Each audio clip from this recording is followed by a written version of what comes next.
Good evening all of you. రాబోయే కాలానికి కాబోయే తెలంగాణ ఆంధ్రప్రదేశ్ రాష్ట్ర ప్రభుత్వ ఉపాధ్యాయ మిత్రులకి శుభ సాయంత్రం మిత్రమా.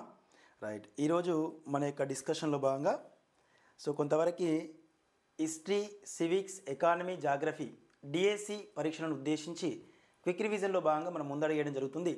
ఈ వీడియోలో కూడా మొన్న ఈ మధ్య కాలంలో hostel welfare officer HW exam రాసినటువంటి మిత్ర బృందం ఎవరైతున్నారో సార్ మాకు ఎక్కువ ప్రశ్నలు వచ్చినవి, మన యొక్క డిస్కషన్లో భాగంగా యూట్యూబ్ ద్వారా అందులో జాగ్రఫీకి సంబంధించి నది వ్యవస్థ నుంచి ప్రశ్నలు కొంచెం వచ్చినాయి. కానీ నది వ్యవస్థ నుంచి కొంత ఇంకా ఎక్కువ మొత్తంలో మాకు కంటెంట్ అందించే ప్రయత్నం చేయమని చెప్పేసి వాళ్ళ ప్రతిపాదన.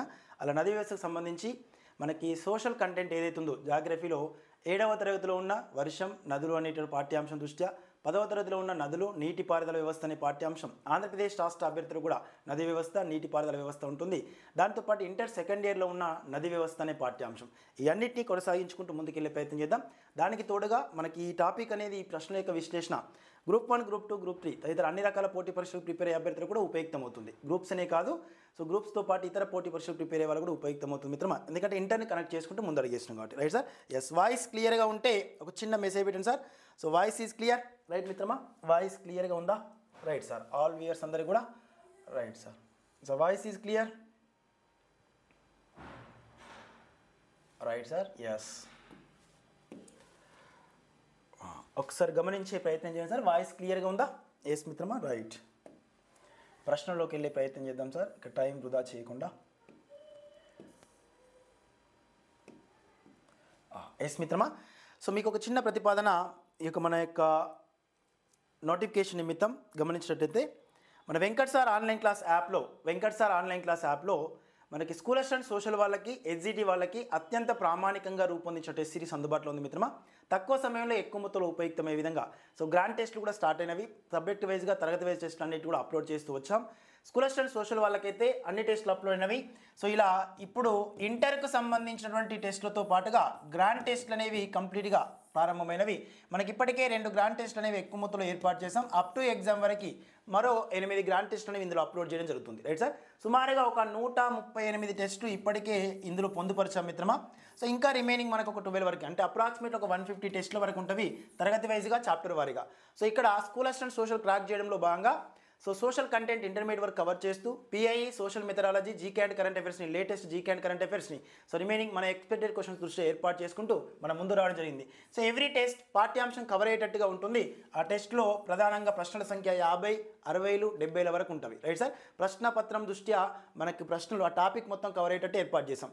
ఇలా ఈ టెస్ట్ సిరీస్ని ఒకసారి ప్రాక్టీస్ చేసినట్టయితే తప్పకుండా వెల్ ప్రజెంటేషన్ ఇస్తారు సార్. ఈ కోర్స్ మనకి 499 రూపీస్కి మన యొక్క వెంకట్ సార్ ఆన్లైన్ క్లాస్ యాప్లో అందుబాటులో ఉంది. తక్షణం ఇప్పటివరకు ఇంకెవరైతే టెస్ట్ సిరీస్ అందుబాటులో లేరో వాళ్ళు మన టెస్ట్ సిరీస్ని రిసీవ్ చేసుకోవడం వల్ల చాలా ఉపయుక్తమైతే మిత్రమా. ఈ టెస్ట్ సిరీస్లోనే మనం క్విక్ రివిజన్ పీడిఎఫ్ను కూడా పొందుపరచడం జరిగింది. రైట్ సార్, ఒక 6th క్లాస్ నుంచి 10th క్లాస్ వరకు ఇంటర్మీడియట్ వరకు కంప్లీట్గా సోషల్ కంటెంట్ ఉద్దేశించి క్విక్ రివిజన్ పీడిఎఫ్ను కూడా మీకు అందించడం జరుగుతుంది. ఇప్పుడు చదివితే మన స్కూల్ టెక్స్ట్ బుక్స్ రివిజన్ కావు, కానీ మన పీడిఎఫ్ చదివితే మాత్రం తొందరగా రివిజన్ అవుతుంది. ఈ టెస్ట్ సిరీస్ అందుబాటులో తీసుకొని ముందు అడిగేయచ్చు. రైట్ సార్, అదే తరహాలో ఎస్జిటి వాళ్ళకి కూడా మనకి 299 రూపీస్ కోర్స్ అందుబాటులో ఉంది. ఈ ఎస్జిటి వాళ్ళకి 299 రూపీస్ కోర్స్ ఉంది. అదే తరహా మనకి ఈవినింగ్ స్టార్ బ్యాచ్లో విత్ సోషల్ కంటెంట్ పీడిఎఫ్తో పాటుగా జాగ్రఫీ లైవ్ క్లాసులు ఇంటర్ వరకు డిస్కస్ చేయడం జరుగుతుంది. ఇక్కడ మనం చూస్తే సోషల్ కంటెంట్లో మిగతా సోషల్ పార్ట్ హిస్టరీ, సివిక్స్, ఎకానమీతో పోల్చుకుంటే మనకి అందరికీ తెలుసు జాగ్రఫీ అదే మాదిరిగా హిస్టరీ ఈ రెండింటికి ఎక్కువ వెయిటేజ్ ఉంటుందని డిఎస్సి విషయంలో. ఈ 2 సబ్జెక్టుల దృష్ట్యా జాగ్రఫీని లైవ్ క్లాస్ రూపంలో అందించడం జరుగుతుంది. రైట్ సార్, దాంతోపాటు హిస్టరీ, సివిక్స్, ఎకానమీకి సంబంధించిన పీడిఎఫ్ కూడా ఇందులో ప్రొవైడ్ చేయడం జరుగుతుంది 10th క్లాస్ వరకు. అలాంటి ఈ కోర్స్ 299 రూపీస్కి అందుబాటులో ఉంది మిత్రమా. ఇది కూడా ఉపయుక్తం చేసుకునే ప్రయత్నం చేయండి మాక్సిమం వీలైనంత వరకు అతి తొందరగా. Right sir, yes. ఇది మన యొక్క కోర్స్ నేపథ్యంలో ఉన్న ప్రతిపాదనలు. ఇక గమనించినట్లయితే ప్రశ్నలోకి వెళ్లే ముందు వన్స్ ఇది ఒకటి మాత్రం గమనించండి సార్. మీరు మన వెంకట్ సార్ ఆన్లైన్ క్లాస్ యాప్లో రాసే ప్రతి టెస్ట్ మిమ్మల్ని మీ విజయానికి దగ్గర చేస్తుంది మిత్రమా. ఇది మాత్రం ప్రాపర్గా ఉపయుక్తం చేసుకునే ప్రయత్నం చేయండి. Yes sir, right. వన్స్ ఒకసారి గమనించండి అయ్యా. ఇక్కడ చూస్తే గత లాస్ట్ ప్రీవియస్ ప్రశ్నలు పరిగణలో తీసుకొని మన డిఎస్సిలో మన రీసెంట్గా హెచ్డబ్ల్యూలో కూడా కొన్ని ప్రశ్నలు వేసాయి. గంగా నది యొక్క ఉపనదులకు సంబంధించిన అంశాలు, ద్వీపకల్ప నదిలో ఉన్నటువంటి తూర్పు వైపు ప్రవహించే నదులు, భారతదేశంలో పశ్చిమ వైపు ప్రవహించే నదులకి ఉదాహరణ. రిమైనింగ్ ఇక్కడ ద్వీపకల్ప నదులను ఆధారంగా చేసుకుని పశ్చిమ కనుమలు, తూర్పు కనుమలని మనం ఈరోజు పరిశిష్ట పర్వతాలనే పేరుతో ప్రతిపాదించడం జరుగుతుందని, అలా భూస్వరూపాల యొక్క నిర్మాణ క్రమంలో కీలక పాత్ర వహించిన ద్వీపకల్ప నదుల గురించి, భారతదేశంలో జీవనదులుగా పిలువబడుతున్నటువంటి హిమాలయ నదుల గురించి మనకు ప్రశ్నలు లేవనెత్తడం జరుగుతుంది. సో ఏ స్థాయి పోటీ పరీక్ష అయినా, అది ఏ పోటీ పరీక్ష అయినా కూడా నదీ వ్యవస్థ నుంచి ప్రశ్నలు లేకుండా ప్రశ్నపత్రం లేదు ఇటీవల కాలం నుంచి. అందులో CBT ఎగ్జామ్ అయితే ఇంకా ఎక్కువ మొత్తంలో ఉంది మిత్రమా. సో ఈరోజు పాఠ్యాంశ నిమిత్తం నదీ వ్యవస్థకు సంబంధించిన పూర్తి స్థాయి పూర్వాపరాల దృష్ట్యా, అన్ని నదులకు సంబంధించిన ప్రశ్నల దృష్ట్యా మనం ముందుకెళ్లే ప్రయత్నం చేద్దాం. రేపటి టెస్ట్ మాత్రం మీకు ముందే అనౌన్స్ చేస్తున్నాను, లైవ్ టెస్ట్ రేపు క్విక్ రివిజన్లో భాగంగా. సో మనకి జాతీయోద్యమం తొలి దశ మలి దశ హిస్టరీకి సంబంధించిన పాఠ్యాంశాలపైన రేపు టెస్ట్ అందుబాటులో ఉంటుంది, అది ఉపయుక్తం చేసుకునే ప్రయత్నం చేయండి. ఎస్ మిత్రమా, రైట్. సో వాయిస్ క్లియర్గా ఉందా సార్?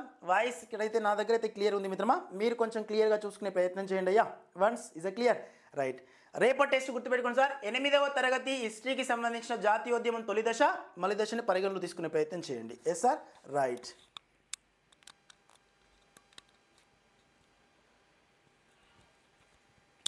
అయ్యా వాయిస్ ఈజ్ క్లియర్, నా దగ్గర ఎనీ పర్ఫెక్ట్ ఉంది మిత్రమా, ఇంక్రీజ్ చేస్తేనే ఆ తరహాలో ఉందన్నమాట. Right sir, yes. మీరు కొంచెము మీ యొక్క వాల్యూమ్ని ఇంక్రీజ్ చేసుకునే ప్రయత్నం చేయండి.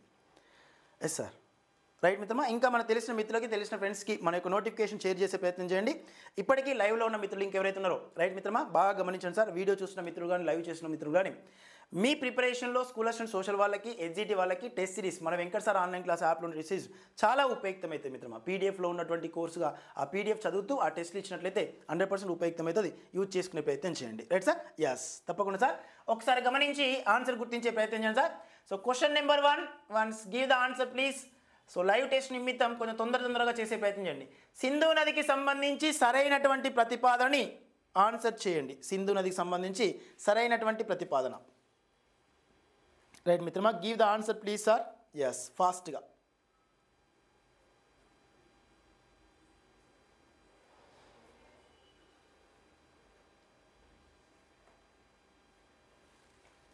Yes sir, give the answer please.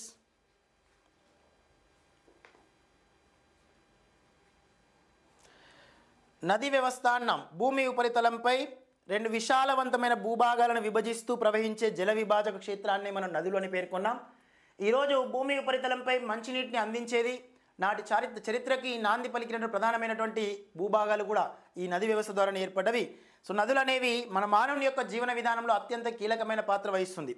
So గతంలో గడిచినటువంటి మానవుని యొక్క జీవన విధానానికి చెందిన అన్ని అంశాలు కూడా మనకు చరిత్ర అని పేర్కొంటాం. ఆ చరిత్రకు నాంది పలికినవి నదులే. ఈరోజు సింధు నాగరికత సింధు నది పరివాహక ప్రాంతంలో అభివృద్ధి చెందినది. మెసపటోనియా నాగరికత ఇరాన్ ఇరాక్ దేశంలోని టైగ్రిస్ నది పరివాహక ప్రాంతంలో అభివృద్ధి చెందినది. ఈజిప్టు నాగరికత నైల్ నది పరివాహక ప్రాంతంలో అభివృద్ధి చెందినది. అలా చెప్పుకుంటూ పోతే మనకున్నటువంటి నదుల పరివాహక ప్రాంతాల్లోనే చరిత్ర అభివృద్ధి చెందినదని. తొలివేద నాగరికత మలివేద నాగరికత కూడా మన భారతదేశంలో నది పరివాహక ప్రాంతాల గంగా సింధు మైదాన ప్రాంతంలో డెవలప్ అయ్యేది. ఇక్కడ సింధు నది, బ్రహ్మపుత్ర నది, సింధు నదికి సంబంధించిన సరైనవి ఏది అన్నారు. సో గమనించాలి మిత్రమా, సింధు నది కానీ, బ్రహ్మపుత్ర నది కానీ, గంగా నదికి సంబంధించిన అంశాలపైన ఒక ప్రశ్న తప్పకుండా రేజ్ అవుతుంది. Right sir. ఈ మధ్య కాలంలో ఆస్ట్రేలియల్ 4 ఆఫీసర్ ఎగ్జామ్లో CBT ఎగ్జామ్ కాబట్టి పలుమార్లు ఈ టాపిక్ నుంచి ప్రశ్న రేజ్ అయింది. సో గతంలో మనకి టెట్లో కూడా ప్రశ్న రేజ్ అయింది. Right sir. సో కాబట్టి దీన్ని పరిగణలో తీసుకుని ముందడుగు చేసే ప్రయత్నం చేయండి సార్. సింధు నదికి సంబంధించి సరైనది, సింధు నది మానస సరోవరం దగ్గర పుట్టింది. ఇది చైనా, భారత్, పాకిస్తాన్ గుండా ప్రవహిస్తుంది. అరేబియా సముద్రంలో కలిసే నదుల్లో అతిపెద్దది, పొడవైనది. భారతదేశంలో కేవలం జమ్మూ కాశ్మీర్ రాష్ట్రం గుండా మాత్రమే ప్రవహిస్తుంది అన్నాడు. Right sir. ఇక్కడ మనకిచ్చిన వాటిలో సరైనది ఏది అని పేర్కొన్నాడు. సరైనది మాత్రమే ఏది అని పేర్కొన్నాడు sir. So give the answer please. Yes sir.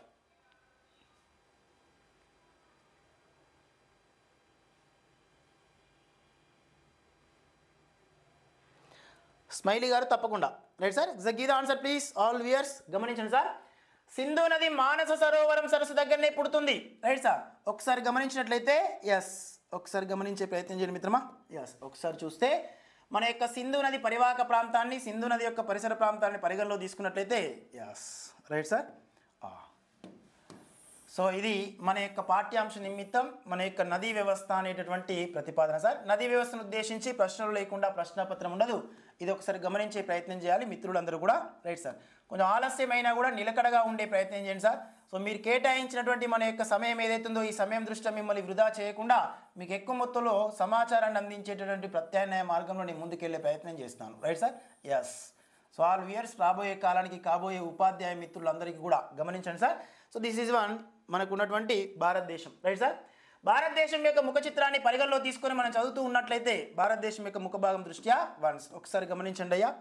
ఇలా ఉన్నటువంటి మన భారతదేశం యొక్క భూభాగ నిమిత్తం మనకి రైట్ సార్ సింధు నది టిబెట్ దేశంలోని టిబెట్ అంటే చైనా ఆధీనంలో ఉన్నటువంటి స్వయం ప్రతిపత్తి గల ప్రాంతం. అలా టిబెట్ దేశంలోని మన యొక్క హిమాలయ పర్వత ప్రాంతాల్లో మనకి కారకోరం పర్వత శ్రేణి, హిమాద్రి పర్వత శ్రేణికి ఉత్తరం వైపున ఇక్కడ మనకి కైలాస పర్వత శ్రేణులు విస్తరించినవి. ఈ కైలాస పర్వత శ్రేణులు అనేవి ట్రాన్స్ హిమాలయాల్లో అంతర్భాగమై ఉన్నవి. ట్రాన్స్ హిమాలయాల్లో అంతర్భాగమై ఉన్న కైలాస పర్వత శ్రేణికి ఉత్తరం వైపున మానస సరోవరం సరస్సు ఉన్నది. ఈ మానస సరోవరం సరస్సుకి పశ్చిమ వైపున మనకి గూర్తాంగుచు లేదా బొకారోచు అనే ఒక హిమనాదం కనిపిస్తుంది. ఇది సముద్ర మట్టానికి సగటున చూసినట్లయితే 5180 మీటర్ల ఎత్తుతో విస్తరించినది. అలా ఉన్నటువంటి ఈ హిమనాదం వద్ద మనకు చిన్న చిన్న జల ప్రవాహాలన్నీ కలిసి ఒక పెద్ద జల ప్రవాహంగా మారినటువంటి సింధు నది మనకి జన్మించిన ప్రాంతం నుంచి కొంత వాయువ్య దిశ గుండా ప్రయాణిస్తున్నది. వాయువ్య దిశ గుండా తన దిశను మార్చుకొని ఇది మనకి లడక్ అనే కేంద్రపాలిత ప్రాంతంలోని దామ్చోక్ అనే ప్రదేశం వద్ద లడక్ అనే కేంద్రపాలిత ప్రాంతంలోకి ప్రవేశిస్తున్నది. అలా ప్రవేశించిన ఈ సింధు నది నెమ్మదిగా ప్రయాణిస్తూ మనకి పాకిస్తాన్ దేశంలోకి దర్దిస్తాన్ అనేటటువంటి ప్రాంతం దర్దిస్తాన్ అనే ప్రాంతం లేదా చిల్లర్ అనేటటువంటి ప్రాంతం వద్ద పాకిస్తాన్లోకి ప్రవేశిస్తున్నది. ఇక్కడ లడక్ అనే కేంద్రపాలిత ప్రాంతంలో 2 ప్రధానమైన పర్వత శ్రేణుల గుండా ప్రయాణిస్తున్నది మన భారతదేశం గుండా. ప్రీవియస్ ప్రశ్న మిత్రమా, భారతదేశం గుండా సింధు నది ఏ పర్వతాల మధ్య గుండా ప్రవేశిస్తున్నదంటే మనకి లడక్ అనే పర్వత శ్రేణి, జస్కర్ అనే పర్వత శ్రేణి, జస్కర్ లడక్ అనే 2 పర్వత శ్రేణుల మధ్య గుండా సింధు నది ప్రవహిస్తున్నది. సుమారు మన భారతదేశంలో 709 కిలోమీటర్ల పొడవుతో ప్రవహిస్తున్నది. ఇది కేవలం లడక్ అనే కేంద్రపాలిత ప్రాంతం గుండా ప్రవేశించినది. పాత నామిక్లేచర్ అయితే ఉమ్మడిగా లడక్ కేంద్రపాలిత ప్రాంతాన్ని జమ్మూ కాశ్మీర్ రెండింటిని కలిపి జమ్మూ కాశ్మీర్ రాష్ట్రం అన్నాం. ఎప్పుడైతే మనం 370 ఆర్టికల్ రద్దుపరుచుకొని 2019 అక్టోబర్ 31వ తేదీ రోజున ఈ యొక్క 2 కేంద్రపాలిత ప్రాంతాలుగా ప్రకటించినప్పటి నుంచి లడక్ అనే కేంద్రపాలిత ప్రాంతం గుండా ప్రవేశించినది. ఇలా ప్రవహించే ఈ సింధు నది మన భారతదేశం నుంచి పాకిస్తాన్ దేశంలోనే మనకి బుంజీ అనే ఒక దీర్ఘ లోయను ఏర్పరుస్తుంది. లోయ మీన్స్ నదీ ప్రవాహాల ద్వారా మృత్తిక కోతకు గురవగా ఏర్పడ్డటువంటి అత్యంత లోతైనటువంటి గాడినే మనం లోయ అని పేర్కొంటాం, గార్జ్. ఆ యొక్క గార్జులలో పాకిస్తాన్ దేశంలోనే మనకి బుంజీ అనేటటువంటి అత్యంత లోతైనటువంటి గార్జును ఏర్పరిచి ఇది నెమ్మదిగా ప్రధానంగా ప్రయాణిస్తూ ఈ పర్వత ప్రాంతాలు, కొండ ప్రాంతాల గుండా ప్రయాణించి పాకిస్తాన్ దేశంలోని సింధు తల్బలా అనే ప్రదేశం వద్ద మైదానంలోకి ప్రవేశించి ఇది పాకిస్తాన్ దేశం గుండా ప్రయాణిస్తూ మనకి పాకిస్తాన్ దేశంలో ఉన్నటువంటి కరాచీకి సమీపంలో అరేబియా సముద్రంలో సంభవిస్తున్నది. అరేబియా సముద్రంలో సంకలనం చెందుతున్నది. అలా అరేబియా సముద్రంలో సంకలనం చెందే నదులలోకెల్లా అతి పొడవైనది, అతి పెద్దది హిమాలయ పర్వతాల్లో జన్మించి అరేబియా సముద్రంలో సంకలనం చెందే నదులలోకెల్లా కూడా అతి పొడవైనది, అతి పెద్దది సింధు నది. అలాంటి సింధు నది టిబెట్ అంటే చైనా ఆధీనంలో ఉన్న టిబెట్, భారత్, పాకిస్తాన్ దేశాల గుండా 2880 కిలోమీటర్ల పొడవుతో ప్రవహించిన మన భారతదేశంలో 709 కిలోమీటర్ల పొడవుతో ప్రవేశించినది కేవలం లడక్ అనే కేంద్రపాలిత ప్రాంతం గుండా మాత్రమే. అందులో ప్రీవియస్ ప్రశ్న మనకి జస్కర్ పర్వత శ్రేణి, అదే మాదిరిగా గమనించినట్లయితే జస్కర్ పర్వత శ్రేణికి ఉత్తరం వైపున, అదే మాదిరిగా లడక్ పర్వత శ్రేణికి దక్షిణం వైపున ఇగో ఈ సింధు నది లేదా ఇండస్ నది ప్రవహిస్తుంది. ఇలాంటి సింధు నదికే మనకు స్థానిక నామాలు పర్షియన్లు హైందవి అనేటటువంటి పేరుతో ప్రతిపాదించారు. రిమైనింగ్ గ్రీకులు వచ్చేటప్పటికి ఇండస్ నది అనేటువంటి పేరుతో ప్రతిపాదించారు. ఇండస్ నది పేరు మీదనే భారతదేశానికి ఇండియా అనే పేరు వచ్చిందని మెగాస్తనీస్ తన రాసినటువంటి ఇండికా గ్రంథంలో పొందుపరిచాడు. ఆ తరహా గ్రీకులు పెట్టిన నామకరణం ఇండస్, మన యొక్క పర్షియన్లు పెట్టిన నామకరణం వచ్చేటప్పటికి హైందవి నది, సంస్కృతంలో వచ్చేటప్పటికి సింథస్ అనేటటువంటి పేరుతో ప్రతిపాదించాం. ఏమన్నా సార్, సింథస్ అనేటటువంటి పేరుతో ప్రతిపాదించాం. తదుపరి మనకు లాటిన్ భాషలో సింధూస్ అనేటటువంటి పేరుతో పిలిచారు. ఇగో ఇన్ని నామకరణాలతో పిలువబడుతున్న ఈ సింధు నది ఈరోజు భారతదేశ చరిత్రకు నాంది పలికినది. సింధు నదికి మొత్తం 17 ఉపనదులు ఉన్నవి. ఈ 17 ఉపనదులలో సింధు నదిలో కలిసే సంకలనం చెందే ఉపనదులలో మన భారతదేశం గుండా వచ్చి సింధు నదిలో కలిసే ఉపనదులు 5 ఉన్నవి. ఆ 5 ఉపనదులు ఒకటి జీలం, చీనాబ్, బియాస్, రావి, సట్లెజ్. ఈ 5 ఉపనదులపైన సింధు నది పైన మొత్తాన్ని కలిపి 1960 సంవత్సరంలో సింధు నది జలాల ఒప్పందం జరిగింది. ఆ ఒప్పందంలో భాగంగా 20% నీటిని భారతదేశం, సుమారుగా 80% నీటిని పాకిస్తాన్ వినియోగించుకోవాలని చెప్పేసి ఈ యొక్క సింధు నది జలాల ఒప్పందం జరిగింది. ఆ ఒప్పందంలో భాగంగానే మొన్న ఇటీవల కాలంలో రాబీ నది పైన షాపూర్ కండి అనేటువంటి ఒక డ్యామ్ నిర్మించాం. ఈ షాపూర్ కండి అనేటటువంటి రావి నది పైన షాపూర్ కంది అనే ప్రాజెక్టును ఆధారంగా చేసుకొని మనకు న్యూస్లో వార్తల్లో నిలిచింది రావి నది. రావి నది జలాలు ఇక పాకిస్తాన్కి బంధు అనే ప్రతిపాదన, రైట్ సార్. ఈ తరహా మనకి సింధు నది యొక్క ఉపనదిలో జీలం, చీనా, బియాస్, రావి, సట్లెజ్లో సింధు నది ఉపనదిలో కలిసే భారతదేశంలోని ఉపనదుల దృష్ట్యా అతి పెద్దది మనకు చీనాబ్ నది, అతి పొడవైనది మనకు సట్లెజ్ నది. సట్లెజ్ నదిపైనే బాక్రానంగల్ ప్రాజెక్ట్ నిర్మించాం. సట్లెజ్ నది ఒడ్డునే ఫిరోజ్పూర్, లూధియానా పట్టణాలు విస్తరించినవి. భారతదేశంలో జన్మించి భారతదేశంలోనే అంతమయ్యే సింధు నది యొక్క ఉపనది బియాస్ నది అని పేర్కొన్నాం. ఇక్కడ జీలం నది, చీనా, బియాస్, రావి, సట్లెజ్ నదుల దృష్ట్యా మనకి వార్తలు నిలిచినది రావి నది అని పేర్కొనవచ్చు. ఈ 5 ఉపనదులు ఈ సింధు నది యొక్క పరివాహక ప్రాంతం, భారతదేశానికి పశ్చిమ వాయువ్య దిశలోకి ఈ ప్రాంతం. ఈ ప్రాంతాన్ని పంజాబ్, హర్యానా రాష్ట్రాల్లో ఉన్నటువంటి సింధు నది యొక్క పరివాహక ప్రాంతాన్ని ఈరోజు భారతదేశంలో ఆహార పంటలకు ధాన్యాగారంగా పేర్కొనడం జరుగుతుంది. ఆ తరహా సింధు నది వాటి యొక్క 5 ఉపనదులు ప్రవహించే పంజాబ్ రాష్ట్రాన్ని భారతదేశంలో పంచనదుల రాష్ట్రం అని పేర్కొన్నాం. రిమైనింగ్ ఈ పంజాబ్ రాష్ట్రంలోనే ఎక్కువ నదులు ప్రవేశిస్తున్నాయి కాబట్టి ప్రాజెక్టు నిర్మించి కాలువల ద్వారా ఎక్కువ మొత్తంలో సాగునీటిని అందిస్తున్నారు. దేశంలో నేడు ఎక్కువ నీటిపారుదల ఎక్కువ మొత్తంలో సాగునీటి వ్యవస్థ కలిగిన రాష్ట్రం పంజాబే. భారతదేశంలో నీటి సాంద్రత వ్యవస్థ ఎక్కువ ఉన్నది పంజాబ్ అయితే, నీటి సాంద్రత తక్కువగా ఉన్నది ఏంటయ్యా అంటే మిజోరాం. భారతదేశంలో ఎక్కువగా కృత్రిమ ఎరువులను ఉపయోగించేటటువంటి వ్యవసాయం చేసిన రాష్ట్రం పంజాబ్ అయితే, భారతదేశంలో మొట్టమొదటగా సేంద్రియ వ్యవసాయం ప్రారంభించినది సిక్కిం రాష్ట్రం. 100% సేంద్రియ వ్యవసాయం చేసినది అస్సాం రాష్ట్రంగా పేర్కొనవచ్చు. ఈ తరహా మనకి పంజాబ్, ఈ యొక్క పంజాబ్తో పాటు పక్కన ఉన్నటువంటి ఈ ప్రాంతంలోనే పశ్చిమ సింధు మైదానాలు విస్తరించినవి. ఈ ప్రాంతంలో నాడు నివసించిన మానవుని యొక్క జీవన విధానాల గురించి చర్చించేదే సింధు నాగరికత అని పేర్కొన్నాం. అలా సింధు నది మనకు కేవలం లడక్ అనే కేంద్రపాలిత ప్రాంతం గుండా మాత్రమే ప్రవహిస్తున్నది, రైట్ సార్.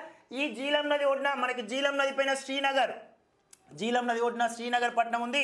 ఈ జీలం నదిపైనే భారతదేశంలో అతిపెద్ద మంచినీటి సరస్సు అయినటువంటి ఊళ్ళార్ సరస్సు విస్తరించినది. ఏ సరస్సు నదయ్యా?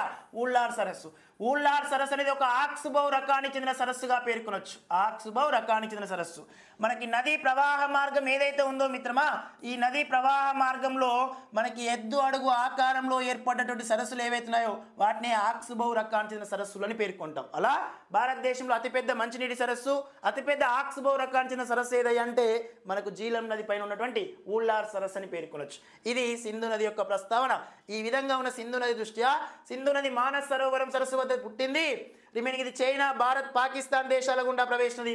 మన భారతదేశంలో 3,21,289 చదరపు పరివాహక ప్రాంతం ఉంటే ప్రపంచ దేశాలు అన్నిటి దృష్టి చూస్తే అన్ని దేశాలపైన సుమారు 11 లక్షల చదరపు కిలోమీటర్ల పరివాహక ప్రాంతాన్ని కలిగి ప్రపంచం దృష్ట్యా 21వ అతిపెద్ద నదిగా ప్రసిద్ధిగాంచినది. మన భారతదేశంలో హిమాలయ పర్వతాల్లో జన్మించి అరేబియా సముద్రంలో కలిసే అతిపెద్ద నదిగా పిలువబడుతుంది. భారతదేశం గుండా ప్రవహించేటటువంటి ఒక ప్రధానమైన నదుల దృష్ట్యా, అంటే భారతదేశం గుండా ప్రవహించే నదుల దృష్ట్యా అతిపెద్ద పరస్థాని నదులుగా పిలువబడుతున్నది. అతిపెద్ద పరస్థాని నదులు లేదా ఎక్సోటిక్ రివర్ అని పేర్కొన్నాం. భారతదేశం గుండా ప్రవహించే అతిపెద్ద పరస్థాని నది లేదా ఎక్సోటిక్ రివర్ ఏదైనా అంటే సింధు నది అని పేర్కొనవచ్చు. కారణం, పరస్థాని నది అంటే సార్ ఎక్కువ వర్షపాతం నమోదయ్యే ప్రాంతంలో జన్మించి తక్కువ వర్షపాతం నమోదయ్యే ప్రాంతానికి నీటిని తీసుకుపోయేటటువంటి నదులని పరస్థాని నదులు అంటాం. ఆ తరహా ఇక్కడ భారతదేశంలో హిమాలయ పర్వతాల్లో ఎక్కువ వర్షపాతం నమోదయ్యే ప్రాంతంలో జన్మిస్తుంది సింధు నది. తారి ఎడారి శుష్క శీతోష్ణి అంటే తక్కువ వర్షపాతం నమోదయ్యే ప్రాంతం. శుష్క మీన్స్ సుమారుగా 70 సెంటీమీటర్ల కంటే తక్కువ వార్షిక వర్షపాతం నమోదయ్యే ప్రాంతం. అలాంటి ప్రాంతమైనటువంటి తారి ఎడారికి నీటిని అందిస్తున్న సింధు నదిని ఈరోజు భారతదేశంలో అతిపెద్ద ఎక్సోటిక్ రివర్ అని పేర్కొనవచ్చు. మన దక్షిణ భారతదేశంలో కూడా అతిపెద్ద ఎక్సోటిక్ రివర్గా పెన్నా నదిని పేర్కొంటాం. పశ్చిమ కనుమల్లోని నందిదుర్గ కొండల్లో జన్మించిన పెన్నా నది మనకి గండికోట గార్జుని ఏర్పరుస్తూ రాయలసీమ ప్రాంతం గుండా ప్రవహిస్తున్నది. ఇలా ప్రవహించే పెన్నా నది తిరుపతి జిల్లాలోని ఊట్కూరు అనే ప్రాంతం వద్ద బంగాళాఖాతంలో కలుస్తున్నది. రాయలసీమ ప్రాంతం తక్కువ వర్షపాతం నమోదయ్యే ప్రాంతం కాబట్టి ఎక్కువ వర్షపాతం నమోదయ్యే ప్రాంతంలో జన్మించి తక్కువ వర్షపాతం నమోదయ్యే ప్రాంతం గుండా పోతున్న పెన్నా నదిని కూడా దక్షిణాది రాష్ట్రాల యొక్క దక్షిణ భారతదేశం యొక్క ఎక్సోటిక్ రివర్గా పేర్కొంటున్నాం. రాయలసీమ జీవనదిగా పేర్కొంటున్నాం. లైఫ్ లైన్ ఆఫ్ రాయలసీమగా పేర్కొన్నాం. రైట్ మిత్రమా? ఎస్, తప్పకుండా మన యొక్క నదులకు సంబంధించి వాటి యొక్క పూర్వనామాల నిమిత్తం కూడా ఎస్పెషల్ మనం డిస్కస్ చేయొచ్చు మిత్రమా. ఎస్, ఇక్కడ సింధు నది వాటి యొక్క 5 ఉపనదులు ఏవైతే వాటికి సంబంధించిన ప్రశ్న ముందుంటుంది. ఆ ప్రశ్న నిమిత్తం ముందుకెళ్లే ప్రయత్నం చేద్దాం. Right sir? ఎస్, ఒకసారి గమనించండి సార్. ఎస్, సంస్కృతంలో జీలం నదిని, వితస్తా నదిని ఇలా స్థానిక నామాలు ఉంటాయి మిత్రమా, అవి చూసే ప్రయత్నం చేద్దాం. Yes, so question right answer గమనించారు కదా sir. Question right answer A సరైనది, బి సరైనది, సి సరైనది. ఇక్కడ భారతదేశంలో కేవలం ఇది జమ్మూ కాశ్మీర్ అన్నాం, కానీ ఇక్కడ మనం ప్రయాణించేది కేవలం లడఖ్ అనే కేంద్రపాలిత ప్రాంతం గుండా ప్రవేశిస్తుంది. కాబట్టి ఏబిసి 3 సరైనవనే ప్రతిపాదన వాస్తవాన్ని సూచిస్తుంది. Okay sir, right, is clear. Third one is right answer. Right sir, కొంచెం మన యొక్క వీడియోని ఎక్కువ మందికి రీచ్ అయ్యే విధంగా మన యొక్క ఎక్స్ప్లెనేషన్ కూడా బాగుంటే, మీకు మంచిగా అనిపిస్తే ఒకసారి లైక్ చేసి మీకు తెలిసిన ఫ్రెండ్స్కి తెలిసిన గ్రూపుల్లో షేర్ చేసే ప్రయత్నం చేద్దాం. రైట్, సో మన యొక్క అధ్యాపక వృత్తి, ఉపాధ్యాయ వృత్తి అంటే మీకు తెలుసు, జ్ఞానాన్ని ఎక్కువ మొత్తంలో పంచాలని చెప్పేసి. రైట్ సార్, ఆ తరహాలోనే ఈ ప్రత్యామ్నాయ అంశాన్ని ఏర్పాటు చేశాను. సో నా దగ్గర ఉన్నటువంటి జ్ఞానాన్ని మీకు అందరికీ అందించాలి, మీ విజయంలో కొంత కీలక పాత్ర వహించాలని, అందుకే టెస్ట్ సిరీస్లో ప్లాన్ చేశాను. టెస్ట్ సిరీస్ కూడా తప్పకుండా మీ అందరికీ ప్రభుత్వ ఉద్యోగాలు వచ్చే విధంగా ఉంటుంది. Right sir, so more than మనం ప్రత్యేకంగా డిఎస్సి కోసం ఏర్పాటు చేసాం, కానీ హాస్టల్ వెల్ఫేర్ ఆఫీసర్ ఎగ్జామ్ రాసిన మిత్రులు కూడా వాళ్ళు రాసిన ఎగ్జామ్లలో టీచింగ్ మెథడాలజీ నుంచి పిఐ నుంచి ప్రశ్నలు రావడం అనేది వాళ్ళు ఎక్కువ మొత్తంలో ఆనందంగా ఫీల్ అవుతున్నారు. ఆ తరహాలో ఉంటుంది మిత్రమా, ఉపయుక్తం చేసుకొని మీకు తెలిసిన ఫ్రెండ్స్ షేర్ చేయండి, కొంచెం లైక్ చేయండి, అందరికీ రీచ్ చేసే ప్రయత్నం చేయండి. Right sir, yes, thank you sir. Next question ఒకసారి గివ్ ద ఆన్సర్ ప్లీజ్. భారతదేశ భూభాగంలో మాత్రమే ప్రవహించే సింధు నది యొక్క ఉపనది ఏది? రైట్ సార్, ఈ సింధు నది యొక్క ఉపనదుల నిమిత్తం భారతదేశ భూభాగంలో మాత్రమే ప్రవహించే సింధు నది యొక్క ఉపనది ఏది? రైట్ మిత్రమా, so give the answer please.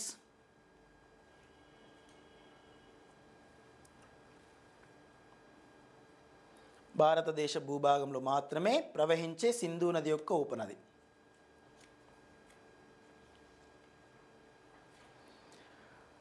Right sir, yes. ఇక్కడ గమనిస్తే ఇంతకుముందు మీరు ప్రస్తావన చేశారు సార్, జీలం నది యొక్క స్థానిక నామం అంటే పురాతన నామం పర్టికులర్గా వితస్త, సంస్కృత నామాన్ని పరిగణలో తీసుకుంటే చీనాబ్ నది యొక్క పురాతన నామం అస్కిని అని పేర్కొంటాం, బియాస్ నది యొక్క పురాతన నామం విపాస, రావి నది యొక్క పురాతన నామం పరుషిని అనేటటువంటి పేరుతో ప్రతిపాదిస్తాం. రైట్ సార్, ఇలా ఉన్నటువంటి ఈ నదుల దృష్ట్యా మనకు జీలం నది సుమారుగా 724 కిలోమీటర్ల పొడవుతో ప్రవహిస్తున్నది. ఇది జమ్మూ అండ్ కాశ్మీర్లో ఉన్నటువంటి ఫిర్పంజిల్ పర్వత శ్రేణి వద్ద గల వెరీనాగ్ అనేటటువంటి కనుమలో జన్మిస్తుంది. వెరీనాగ్ కనుమ. ఈ జీలం నది ఒడ్డున శ్రీనగర్ పట్టణం విస్తరించినది. జీలం నదిపైనే ఊళ్ళార్ పట్టణం కూడా, ఊళ్ళార్ సరస్సు కూడా విస్తరించినది. రైట్ సార్, రిమైనింగ్ ఈ జీలం నదిపైనే తుల్బుల్ ప్రాజెక్ట్ ఉన్నది, యూరీ డ్యామ్ ఉన్నది. Uri dam, Tulbul project, Mangal dam కూడా విస్తరించినది. ఇవి వివాదాస్పదంగా మారినవి. చీనాబ్ నది సుమారుగా 1180 కిలోమీటర్ల పొడవుతో ప్రవేశించినది. ఇది కూడా హిమాచల్ ప్రదేశ్ రాష్ట్రంలో ఉన్న బారాలప్చా అనేటటువంటి కనుమ వద్ద జన్మిస్తుంది. బారాలప్చా కనుమ. రైట్ మిత్రమా, భారతదేశంలో జన్మించి ప్రవహించే సింధు నది యొక్క ఉపనదులలోకెల్లా అతి పొడవైనది చీనాబ్ నది. రైట్ సార్, నెక్స్ట్ బియాస్ నది. ఇది సుమారు 460 కిలోమీటర్ల పొడవుతో ప్రవహిస్తున్నది. ఇది హిమాచల్ ప్రదేశ్ రాష్ట్రంలో ఉన్నటువంటి బియాస్ కుండ్ అనేటటువంటి ప్రదేశం వద్ద జన్మించి మనకి పంజాబ్ రాష్ట్రంలో ఉన్నటువంటి హరికే అనే ప్రాంతం వద్ద సట్లెజ్ నదిలో కలుస్తుంది. ఏ నదిలో కలుస్తుంది సార్? సట్లెజ్ నదిలో. అలా భారతదేశంలో జన్మించి భారతదేశంలోనే అంతమయ్యే సింధు నది యొక్క ఉపనది బియాస్ నది అని పేర్కొనవచ్చు. ఈ బియాస్ నది, ఆ సట్లెజ్ నది రెండింటి యొక్క కలిసిన పిదప వాటిపైన హరికే డ్యామ్ నిర్మించాం. ఆ డ్యామ్ను అనుసంధానం చేసుకునే ఈరోజు రాజస్థాన్ కెనాల్ లేదా మనకి ఇందిరాగాంధీ కాల్వకి నీటిని అందించే ప్రధానమైన నీరు మనకు సట్లెజ్ నది ద్వారా, అదే మాదిరిగా బియాస్ నది ద్వారా. ప్రీవియస్ ప్రశ్న, భారతదేశంలో అతి పొడవైన కాల్వ ఇందిరాగాంధీ కెనాల్ లేదా రాజస్థాన్ కెనాల్.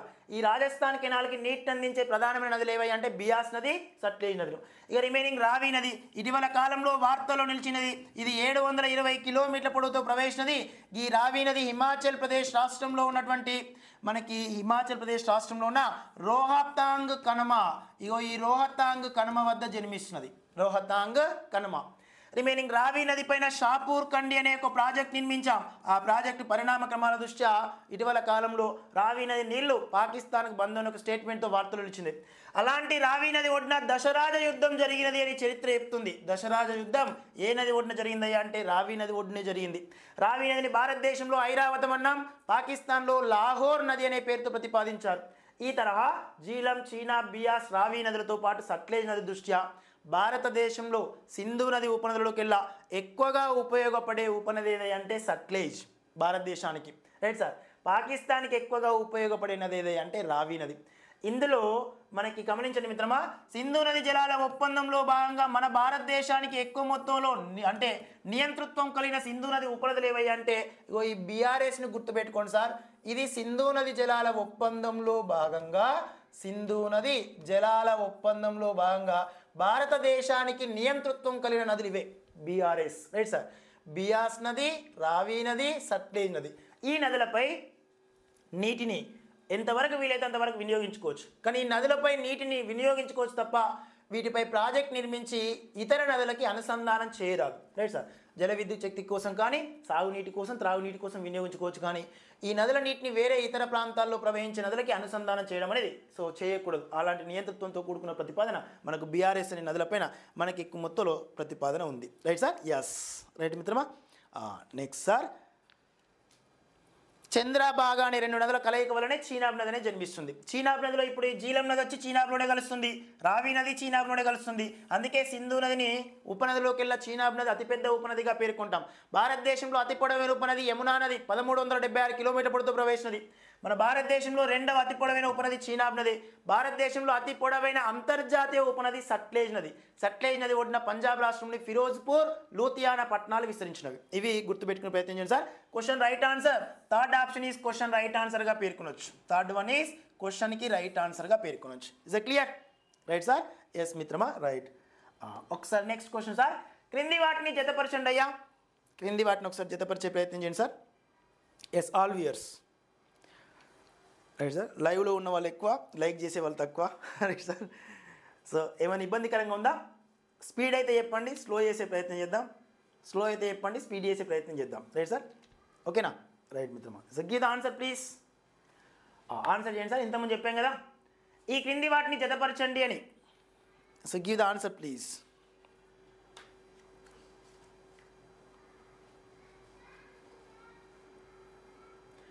సో జీలం నది యొక్క స్థానిక అంటే జీలం నది యొక్క సంస్కృత నామకరణం, సంస్కృతంలో దీన్ని వితస్త అని పేర్కొన్నాం. చీనాబ్ నదిని ప్రధానంగా గమనించినట్లయితే మిత్రమా, చీనాబ్ నదిని ఎస్ సార్ అస్కిని అనేటటువంటి పేరుతో పిలిచాం. నెక్స్ట్ అదే మాదిరిగా రావి నదిని పరిషిని అనేటటువంటి పేరుతో ప్రతిపాదించాం. అదే తరహాలోనే బియాస్ నదిని విపాస అనేటటువంటి పేరుతో ప్రతిపాదించాం. సట్లెజ్ నదిని శతుద్రి అనే పేరుతో ప్రతిపాదించాం. ఇస్ అ ప్రీవియస్ ప్రశ్న మిత్రమా, వన్స్ గమనించండి ఒకసారి, right sir. Yes, is a clear? అయ్యా okay, right. Is a question right answer 1D 2E 3A 4C, right sir. 4C sorry 4B 5C, right sir. So question right answer వచ్చేప్పటికి fourth option 1D, right మిత్రమా, 2E 3A 4B 5C. So fourth option is question right ఆన్సర్గా పేర్కొనొచ్చు, right sir. Is a clear? Right మిత్రమా. Next question sir, give the answer please. ఇటీవల బ్రహ్మపుత్ర నదిపై నిర్మించిన భూపేన్ హజారికా వారధి ఈ రెండు రాష్ట్రాలను కలుపుతుంది. భూపేన్ హజారికా వారధి, మనకి భూపేన్ హజారికా వారధి అనేది భారతదేశంలోనే అతి పొడవైన నది ఆధారిత వంతెన. నది ఆధారిత వంతెన, రైట్ మిత్రమా. మనకు ఈవినింగ్ స్టార్ బ్యాచ్లో డిస్కస్ చేసాం గతంలో. అదే మాదిరిగా మార్నింగ్ స్టార్ బ్యాచ్లో డిస్కస్ చేసాం జాగ్రఫీ నిమిత్తం, కరెంట్ జాగ్రఫీ అంశాల పరంగా. భారతదేశంలో నది ఆధారితమైన వంతెన ఏదయ్యా అంటే భూపేన్ హజారికా వంతెన అని పేర్కొన్నాం. ఈ భూపేన్ హజారికా వంతెన సుమారుగా 9.18 కిలోమీటర్ పొడవుతో విస్తరించినది. భారతదేశం యొక్క సైనిక వ్యవస్థని బలోపేతం చేయడం కోసం మనకి బ్రహ్మపుత్ర నది పైన మనకి లోహితా నది పైన బ్రహ్మపుత్ర నది యొక్క ఉపనది అయినటువంటి లోహితా నది పైన ఏర్పాటు చేశాం. లోహితా నది పైన నిర్మించాం. అరుణాచల్ ప్రదేశ్ రాష్ట్రం, అస్సాం రాష్ట్రాలను అనుసంధానం చేస్తూ ఏర్పాటు చేశారు, రైట్ సార్. నెక్స్ట్ రిమైనింగ్ ఇటీవల కాలంలోనే మనకి గమనించినట్లయితే సుదర్శన్ సేతు వంతెన అనేది మనకి గుజరాత్ రాష్ట్రంలో ఏర్పాటు చేశారు. దాంతో పాటుగా అటల్ సేతు వంతెన, ఈ అటల్ సేతు వంతెన అనేది మనకి మహారాష్ట్రలోని అరేబియా సముద్రం పైన ఏర్పాటు చేశారు. సముద్ర ఆధారిత వంతెన అటల్ సేతు, సుదర్శన్ సేతు వంతెన గుజరాత్ రాష్ట్రంలో ఏర్పాటు చేశారు. ఈ మధ్య కాలంలోనే సేలా టన్నెల్ అనేది కూడా మనకి భారతదేశానికి దాంతోపాటుగా పక్కన ఉన్న చైనా వారికి మధ్య వివాదాస్పద అంశాలను ఎక్కువ మొత్తంలో సునాయాసంగా ఛేదించడంలో భాగంగా భారతదేశ రక్షణ వ్యవస్థని సైనిక వ్యవస్థని బలోపేతం చేయడంలో ఏర్పాటు చేశారు. ప్రపంచంలోనే అత్యంత ఎత్తైనటువంటి ప్రాంతంలో నిర్మించిన వంతెన సేలా టన్నెల్. అదే మాదిరిగా చీనాబ్ నది పైన కూడా చీనాబ్ వంతెన నిర్మించాం మనకు జమ్మూ కాశ్మీర్లో. Right sir? ఎస్, ఇది గమనించే ప్రయత్నం చేయాలి సార్. ఇటీవల కాలంలో దీన్ని పరిగణలో తీసుకుంటే మనం కోఆర్డినేట్ చేసుకోవచ్చు. రైట్ మిత్రమా? Is it clear? Yes, Atal Setu 21.8 kilometres ఉంటుంది మిత్రమా, మహారాష్ట్రలో. నవీ ముంబై నుంచి ముంబై వరకు ఉంటుంది. ఒకసారి గమనించాలి, అరుణాచల్ ప్రదేశ్ రాష్ట్రం, అస్సాం రాష్ట్రం. ఎస్ వినోద్, సో ఎలా ఉన్నావు వినోద్, ఎలా ఉంది ప్రిపరేషన్? రైట్ మిత్రమా? నెక్స్ట్ క్వశ్చన్ సార్, క్రింది వాటిలో సరైనది ఏది? గంగా నదిని అలకనంద, భగీరథ అనే 2 నదుల కలయిక వల్ల ఏర్పడ్డది. గంగా నది హరిద్వార్ వద్ద మైదానంలోకి ప్రవేశించినది. గంగా యమున సరస్వతి నదులు కలిసి ప్రవేశం త్రివేణి సంగమం అన్నాం. పైవన్నీ అన్నాడు. ఇచ్చిన వాటిని ఆధారంగా చేసుకొని గంగా నది యొక్క పరిణామ క్రమాన్ని పరిగణలో తీసుకొని ఆన్సర్ గుర్తించే ప్రయత్నం చేయండి అయ్యా. So give the answer please sir.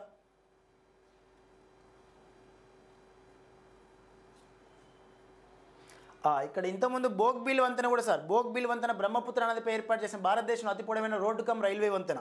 ఇది కూడా గుర్తుపెట్టుకునే ప్రయత్నం చేయండి, బోగ్బిల్ వంతెన. Yes sir, right.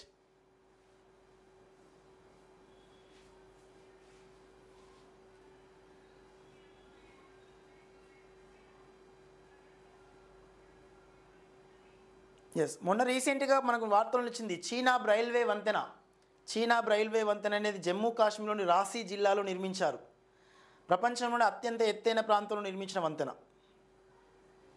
Yes sir, right.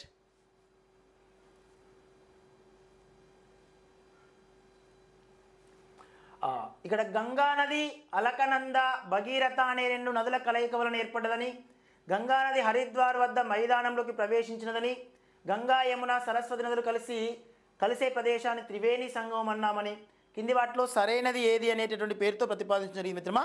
Yes, ఒకసారి గమనించే ప్రయత్నం చేయండి వన్స్. భారతదేశంలో ఉన్నటువంటి ప్రధానమైన నదులలో గంగా నది ఏ నదయ్యా? గంగా నదిని ఒకసారి గమనిస్తే ఇంతకుముందు మన యొక్క మ్యాప్ పాయింటింగ్ని పరిగణలో తీసుకొని రైట్ అయ్యా.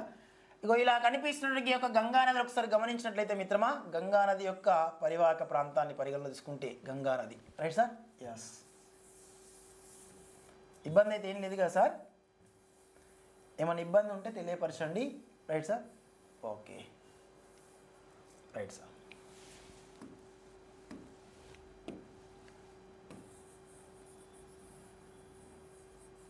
Right, all weirs.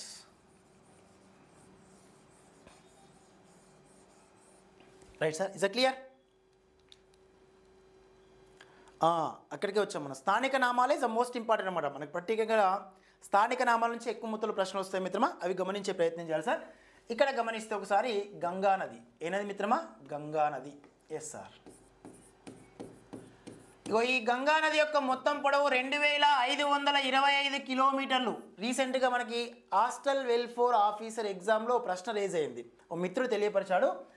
మనం డిస్కస్ చేసిన మరుసటి రోజు మిత్రమా, గంగా నదికి సంబంధించి మొత్తం పొడవు 2525 కిలోమీటర్లు. ఇది భారతదేశము ప్లస్ బంగ్లాదేశ్ 2 దేశాలను కలుపుకొని మొత్తం ప్రవేశిస్తుంది. కానీ మన భారతదేశంలో మాత్రము 2415 కిలోమీటర్ పొడవుతో ప్రవేశిస్తుంది కేవలం భారతదేశంలో. అలా ప్రవహించే గంగా నదిని మనం 2008వ సంవత్సరంలో నేషనలైజేషన్ చేశారు. 2008వ సంవత్సరంలో గంగా నదిని జాతీయ నదిగా ప్రకటించారు. గంగా నదిని ఏమన్నాం సార్? జాతీయ నదిగా ప్రకటించడం జరిగింది. రైట్ మిత్రమా. సో ఆ తరహా గంగా నదిని జాతీయ నదిగా పేర్కొన్నాం. ఈ గంగా నది యొక్క నామకరణం దృష్ట్యా గంగా నదిలో నివసించేటటువంటి మీలాంటి తెలివైన జాతీయ జలచర జంతువుగా డాల్ఫిన్ని కూడా ప్రకటించారు. డాల్ఫిన్ని జాతీయ జలచర జంతువుగా పేర్కొన్నాం. ఈ తరహాలో ఉండేటటువంటి గంగా నదిని అత్యంత పవిత్రమైన నది అని పేర్కొంటాం. భారతదేశంలో అత్యంత పవిత్రమైన నది గంగా నదే. అత్యంత కలుషితమైన నది కూడా గంగా నది. అత్యంత కలుషితమైన నది అని గంగా నది పరివాహక ప్రాంతంలో ఉన్నటువంటి వారణాసి పట్టణాన్ని పరిగణలో తీసుకొని పేర్కొన్నాం. వారణాసి అంటే భారతదేశం యొక్క సాంస్కృతిక వారసత్వ రాజధానిగా పేర్కొన్నాం. భారతదేశం యొక్క సాంస్కృతిక వారసత్వ రాజధాని మనకి వారణాసి పట్టణం. భారత ప్రధానమంత్రి నరేంద్ర మోడీ ప్రాతినిధ్యం వహించే నియోజకవర్గం కూడా వారణాసి అని పేర్కొనొచ్చు. ఇక్కడ వారణాసి దృష్టినే పవిత్రమైనది అన్నాం. ఈ వారణాసిలో ఎక్కువ మొత్తంలో మానవ సంఖ్య అంటే జనాభా ఎక్కువ మొత్తంలో కుంభమేళ తదితర ఉత్సవాల నిమిత్తం కలుషితం అవుతుంది కాబట్టి కలుషితమైనది అన్నాం. గంగా నది శుభ్రం చేయడం కోసం నాడు రాజీవ్ గాంధీ గవర్నమెంట్ ఉన్నప్పుడు క్లీన్ గంగా అని, తర్వాత యాక్షన్ గంగా అని, ఇటీవల కాలంలో 2015 సంవత్సరంలో నమామి గంగే అనే ఒక ప్రత్యేకమైన కార్యక్రమాన్ని ఏర్పాటు చేయడం జరిగింది. ఈ తరహాలో ప్రవహిస్తున్నటువంటి ఈ యొక్క గంగా నది మనకి ఉత్తరాఖండ్ రాష్ట్రంలోని శివాలిక్ పర్వత ప్రాంతాల్లో జన్మిస్తున్నది. ఉత్తరాఖండ్ రాష్ట్రంలోని శివాలిక్ పర్వత ప్రాంతాలలో జన్మిస్తుంది. రైట్ మిత్రమా. అలా ఉత్తరాఖండ్ రాష్ట్రంలోని శివాలిక్ పర్వత ప్రాంతాల్లో జన్మించే ఈ గంగా నది, సో ఒకసారి గమనించండి మిత్రమా, గంగా నది యొక్క జన్మస్థానాన్ని పరిగణించుకుంటూ జస్ట్ అవుట్లైన్ తీసుకుంటున్నాను. సో ప్రత్యేకంగా మళ్ళీ అదే అనుకోవద్దు. మనకి ఈ యొక్క గంగా నది జన్మస్థానంలో భాగంగా ఉత్తరాఖండ్ రాష్ట్రంలోని బద్రీనాథ్కు సమీపంలో మనకి సతప్నాథ్ అనే ఒక హిమక్షేత్రం ఉంది. సతప్నాథ్. ఈ సతప్నాథ్కి సమీపంలోనే అలకపురి అనేటటువంటి ఒక మంచు క్షేత్రం ఉంది. ఈ మంచు క్షేత్రం వద్ద చిన్నగా మంచు కరిగి మనకి అలకనంద అనేది ప్రయాణిస్తున్నది. ఎవరు వస్తుంది సార్? అలకనంద. ఇగో ఈ అలకనందకి అవతల వైపునే ధౌలీ గంగా అని ఉంటుంది. ధౌలీ గంగా. ఈ ధౌలీ గంగనే అలకనందలో కలుస్తుంది. Right sir. ఇలా వచ్చే ఈ అలకపురి ఏదైతే ఉందో అలకనంద ప్రయాణిస్తున్నది మిత్రమా. దీనికి సమీపంలోనే మనకి పిండారి అనేటటువంటి ఒక మంచు క్షేత్రం నుంచి పిండారి, రైట్ సార్, ఈ పిండారి అనే మంచు క్షేత్రం నుంచి ఒక చిన్న జల ప్రవాహం ప్రయాణిస్తూ వచ్చి మనకి అలకనందలో కలుస్తుంది. అలా అలకనంద ప్లస్ పిండారుల యొక్క సంకలనాన్ని కర్ణప్రయాగ్ అని పేర్కొన్నాం. మొదటగా ఏమన్నా సార్? కర్ణప్రయాగ్. అలకనంద ప్లస్ పిండారి యొక్క సంకలనాన్ని కర్ణప్రయాగ్ అనే పేరుతో పిలిచాం ఫస్ట్. దాంతో పాటుగా పక్కనే సతప్నాథ్కి సమీపంలోనే గమనించినట్లయితే మిత్రమా, సతప్నాథ్కి సమీపంలోనే మనకి నందప్రయాగ్ అనేటటువంటి నందాకిని అనేటటువంటి ఒక చిన్న హిమనాదం కనిపిస్తుంది. నందాకిని. ఈ నందాకిని అనే హిమనాదం కరిగి ఒక చిన్న జలప్రవాహం వచ్చి మనకి అలకనందలో కలుస్తున్నది. ఈ అలకనందలో కలిసేటటువంటి నందాకిని జలప్రవాహము అలకనందల యొక్క సంకలనాన్ని నందప్రయాగ్ అని పేర్కొన్నాం. నందప్రయాగ్. రైట్ మిత్రమా. సమీపంలోనే మనకు మందాకిని ఉన్నది. మందాకిని. ఇగో ఈ మందాకిని అనే హిమనాదం వచ్చి దీని ద్వారా కరుగుతున్నట్టు ఒక చిన్న జలప్రవాహం వచ్చి అలకనందలో కలుస్తున్నది. ఇలా మనకి మందాకిని ప్లస్ అలకనందల యొక్క సంకలనం ఏదైతుందో ఆ సంకలనాన్ని ఇక్కడ మనం రుద్రప్రయాగ్ అని పేర్కొన్నాం. ఏమన్నా సార్? రుద్రప్రయాగ్. ఇక్కడ నందప్రయాగ్, రుద్రప్రయాగ్, కర్ణప్రయాగ్. సో దీనితో పాటుగా కొంచెం ముందుకెళ్ళినట్లయితే వన్స్ గమనించినది మిత్రమా, ఇక్కడ విష్ణుగంగా అంటే విష్ణుగంగా అనే ఒక చిన్న మంచు ప్రవాహం వచ్చి ఇది కరుగుతూ నిదానంగా ప్రయాణిస్తూ మనకి అలకనందలో కలిసింది. ఇగో ఈ యొక్క కలయిక ఏదైతుందో మిత్రమా దీని యొక్క ప్రవాహ మార్గం అంటే ఇక్కడ విష్ణుగంగా అదే మాదిరిగా ఈ యొక్క అలకనందల యొక్క సంకలనాన్ని విష్ణుప్రయాగ్ అనేటటువంటి పేరుతో పిలుస్తాం. ఏమన్నా సార్? విష్ణుప్రయాగ్. లేదా దీన్ని విష్ణుగంగా అని అంటాం. అదే మాదిరిగా జోషి మాత అనే పేరుతో పిలుస్తాం. విష్ణుగంగా, జోషి మాత. ఈ విష్ణుగంగా లేదా జోషి మాత అనేటువంటి హిమనాదం కరిగి దాని ద్వారా వచ్చే జలప్రవాహం వచ్చి ఈ అలకనందలో కలిసినట్టయితే దాన్ని విష్ణుప్రయాగ్ అని పేర్కొన్నాం. ఇక్కడ గమనించాలి మనం, అలకనంద సిమిలర్గానే ఉంటుంది. పిండారి అలకనందల యొక్క సంకలనాన్ని కర్ణప్రయాగ్ అన్నాం. పిండారి నందాకిని యొక్క సంకలనాన్ని నందప్రయాగ్ అన్నాం. పిండారి మందాకిని యొక్క సంకలనాన్ని రుద్రప్రయాగ్ అన్నాం. పిండారి అదే మాదిరిగా అలకనంద జోషి మాతల యొక్క సంకలనాన్ని విష్ణుప్రయాగ్ అన్నాం. ఇప్పటికే 4 ప్రయాగాలు అయిపోయిన తర్వాత ఇలా ప్రయాణించేటటువంటి ఈ యొక్క అలకనంద ఏదైతే ఉందో మిత్రమా ఈ అలకనందకి అప్పటికే మనకి హిమాలయ పర్వత ప్రాంతాల్లో వచ్చేటటువంటి ఉత్తరాఖండ్ రాష్ట్రంలోని ప్రధానంగా ప్రాంతం ఉత్తరాఖండ్ రాష్ట్రంలో మనకి గంగోత్రి అనేటటువంటి హిమనాదం కలిగి ఒక చిన్న జలప్రవాహం ప్రయాణిస్తున్నది. ఈ గంగోత్రి అనే జలప్రవాహం ప్రయాణిస్తూ వస్తున్నది. గంగోత్రి కరిగి ప్రధానంగా ప్రయాణించే జలప్రవాహాన్ని భగీరథ నది అని పేర్కొన్నాం. ఏమన్నామయ్యా? భగీరథ. ఇగో ఈ భగీరథ నది ఇక్కడ నుంచి వచ్చినటువంటి ఈ యొక్క అలకనంద నదుల యొక్క సంకలనం ఏదైతుందో దాన్నే దేవప్రయాగ్ అనేటటువంటి పేరుతో పిలుస్తాం. ఏమన్నా సార్? దేవప్రయాగ్. ఇది ఉత్తరాఖండ్ రాష్ట్రంలోని దేవప్రయాగ్ అనే ప్రాంతం వద్ద కలుసుకొని మనకు జాహ్నవి అనేటటువంటి పేరుతో పిలువబడుతున్నది. మొత్తంగా అలకనందలో కలిసే ఇతర జల ప్రవాహాల యొక్క సంకలనాన్ని మనం ఇక్కడ ప్రయాగ్ అని పేర్కొంటాం. ఆ తరహా మనకు నందప్రయాగ్, కర్ణప్రయాగ్, రుద్రప్రయాగ్, విష్ణుప్రయాగ్ దాంతో పాటుగా అలకనంద ప్లస్ భగీరథ నదుల యొక్క సంకలనాన్ని దేవప్రయాగ్ అన్నాం. దేవప్రయాగ్ వద్ద రెండింటి యొక్క సంకలనాన్ని జాహ్నవి అన్నాం. రామాయణం, మహాభారతాలలో మన యొక్క గంగా నదిని జాహ్నవి అనే పేరుతోనే పిలిచారు. అలా ఉన్నటువంటి ఈ జాహ్నవి నది ఉత్తరాఖండ్ రాష్ట్రంలోని హరిద్వార్ అనే ప్రాంతం వద్ద ప్రీవియస్ మన టీఆర్టీ ప్రశ్న హరిద్వార్ ప్రాంతం వద్దనే ఇది మైదానంలోకి ప్రవేశిస్తున్నది. మైదానంలోకి హరిద్వార్ వద్ద. అలా ప్రవేశించినటువంటి ఈ యొక్క గంగా నది ఉత్తరాఖండ్, అదే మాదిరిగా ఉత్తరప్రదేశ్, బీహార్, జార్ఖండ్ రాష్ట్రాల గుండా ప్రయాణిస్తుంది. మొదటగా ఉత్తరాఖండ్, తర్వాత ఉత్తరప్రదేశ్, తర్వాత బీహార్, జార్ఖండ్, పశ్చిమ బెంగాల్ రాష్ట్రాల గుండా ప్రయాణిస్తుంది. ఇలా ప్రయాణించేటువంటి గంగా నది పైన మనం పశ్చిమ బెంగాల్ రాష్ట్రంలో ఫరక్కా బ్యారేజ్ నిర్మించాం. ఫరక్కా బ్యారేజ్ అనంతరం బంగ్లాదేశ్లోకి ఇంకొక పాయ పోతున్నది. ఒక పాయ ఫరక్కా బ్యారేజ్ తర్వాత దక్షిణం వైపు పోతున్నది. దక్షిణం వైపు వచ్చే పాయనేమో హూగ్లీ నది అని పేర్కొన్నాం, హూగ్లీ నది అన్నాం. ఇది కలకత్తా గుండా పోయి బంగాళాఖాతంలో కలుస్తున్నది. తూర్పు వైపు పోయేటటువంటి బంగ్లాదేశ్లో ఈ పాయని పద్మా నది అన్నాం. ఈ పద్మా నది అనేటటువంటి పాయకి అప్పటికే బంగ్లాదేశ్ గుండా మనకి జమునా నది అనేది ప్రయాణిస్తుంది. బంగ్లాదేశ్ గుండా బ్రహ్మపుత్ర నది రెండు పాయలుగా విడిపోయి ఒక పాయ జమునా అనే పేరుతో పిలువబడుతూ వస్తున్నది. ఈ జమునా నది, పద్మా నది రెండూ కూడా గెలుండు అనే ప్రాంతం వద్ద కలుసుకొని మేఘనా అనేటటువంటి పేరుతోటి బంగాళాఖాతంలోని సాగర దీవుల వద్ద సంకలనం చెందుతున్నది. ఇలా ప్రయాణించే ఈ గంగా నది ఉత్తరాఖండ్ రాష్ట్రంలో ఒక 310 కిలోమీటర్లు, ఉత్తరప్రదేశ్లో ఒక 1140 కిలోమీటర్లు, బీహార్లో ఒక 445 కిలోమీటర్లు, జార్ఖండ్లో ఒక 110 కిలోమీటర్లు, వెస్ట్ బెంగాల్లో ఒక 540 కిలోమీటర్ల పొడవుతో ప్రవహిస్తుంది. ఇలా ప్రవహించే గంగా నది ఎక్కువ దూరం ప్రవహించే రాష్ట్రం ఉత్తరప్రదేశే. ఉత్తరప్రదేశ్లో ఎక్కువ దూరం ప్రవహిస్తున్నది హిమాలయ పర్వతాల్లో జన్మించి ప్రవహించే నదులలో గాగ్రా, గండక్, గోమతి, శారద, కోసి ఇలాంటి నదులన్నీ కూడా ఉత్తరప్రదేశ్ రాష్ట్రం గుండా వచ్చి గంగా నదిలో కలవడం వల్ల ఈ ఉత్తరప్రదేశ్ రాష్ట్రం మైదాన ప్రాంతం అయిపోయింది. ఎక్కువ నీటి సాంద్రత కలిగి ఉన్నది, ఎక్కువ సారవంతమైన నేలున్నవి. తద్వారా మానవుడు స్థిర నివాసాన్ని ఏర్పాటు చేసుకొని ఇక్కడే జీవిస్తూ వచ్చాడు. అందుకే ఈరోజు మనకు ఉన్నటువంటి ఈ గంగా నది యొక్క ఈ పరిసర ప్రాంతాలే ఉత్తరప్రదేశ్, పంజాబ్, హర్యానా, ముఖ్యంగా చెప్పాలంటే ఉత్తరప్రదేశ్, పశ్చిమ బెంగాల్, బీహార్, జార్ఖండ్ ప్రాంతాలే మనకు షోడాశ మహాజన పదాలలో ఇక్కడ చూస్తున్నటువంటి కోసల రాజ్యం, వైశాలి, మగధ సామ్రాజ్యాలు ఇక్కడే ఉంటవి. మగధ సామ్రాజ్య రాజధాని రాజగృహం, గిరివజ్రం, పాటలీపుత్రం అన్ని. పాటలీపుత్రం బీహార్లో ఉన్న పాట్నా, గిరివజ్రం అనేది జార్ఖండ్ రాష్ట్రంలో రాజ్మహల్ కొండల్లో ఉన్నది. అదే పక్కన రాజ్మహల్ కొండలోనే రాజగృహం అనే ప్రాంతం ఉన్నది. ఇవన్నీ ఈ ప్రాంతంలోనే ఉండి ఈ మగధ మొత్తం ఈ చుట్టుపక్కల ఉన్నటువంటి చిన్న చిన్న రాజ్యాలను ఆక్రమించుకొని భారతదేశంలో ఒక సొంత రాజ్యాన్ని ఏర్పాటు చేసింది మగధ రాజ్యం. ఈ ఉత్తరప్రదేశ్ రాష్ట్రంలో ఇప్పటికీ జనాభా ఎక్కువ మొత్తంలో పెరగడానికి ప్రధాన కారణం ఇది ఎక్కువ దూరం ప్రవహించడమే. Right sir. ఇలా ప్రవహించే గంగా నది కొన్ని కుడివైపు నుంచి వచ్చి కలిసే ఉపనదులు ఉన్నవి, ఎడమ వైపు నుంచి వచ్చి కలిసే ఉపనదులు కూడా విస్తరించినవి. Right sir. ఎస్. ఇలా ప్రవహించే ఈ గంగా నదిలోనే యమునా నది, సరస్వతి నది, భూమి అంతర్భాగం నుండి వచ్చే సరస్వతి నది, గంగా నది కలిసి మనకి అలహాబాద్ వద్ద సంకలనం చెందుతున్నవి. ఈ అలహాబాద్ని త్రివేణి సంగమం అని గతంలో అన్నాం. అలహాబాద్ యొక్క నూతన నామకరణమే ఈరోజు ప్రయాగ్రాజ్ అనే పేరుతోటి ఉత్తరప్రదేశ్ ప్రభుత్వం అధికారికంగా ప్రకటించినది. Right sir. ఎస్. ఇది మనకున్న ప్రతిపాదన మిత్రమా, గమనించే ప్రయత్నం చేయండి. Right sir. ఎస్. ఎలా అనిపించింది సార్? సారీ, వెస్ట్ బెంగాల్లో 520 కిలోమీటర్ పొడవుతో ప్రవహిస్తుంది మిత్రమా. బీహార్లో అయితే 445 కిలోమీటర్లు, వెస్ట్ బెంగాల్లో 520 కిలోమీటర్ పొడవుతో ప్రవహిస్తుంది. 520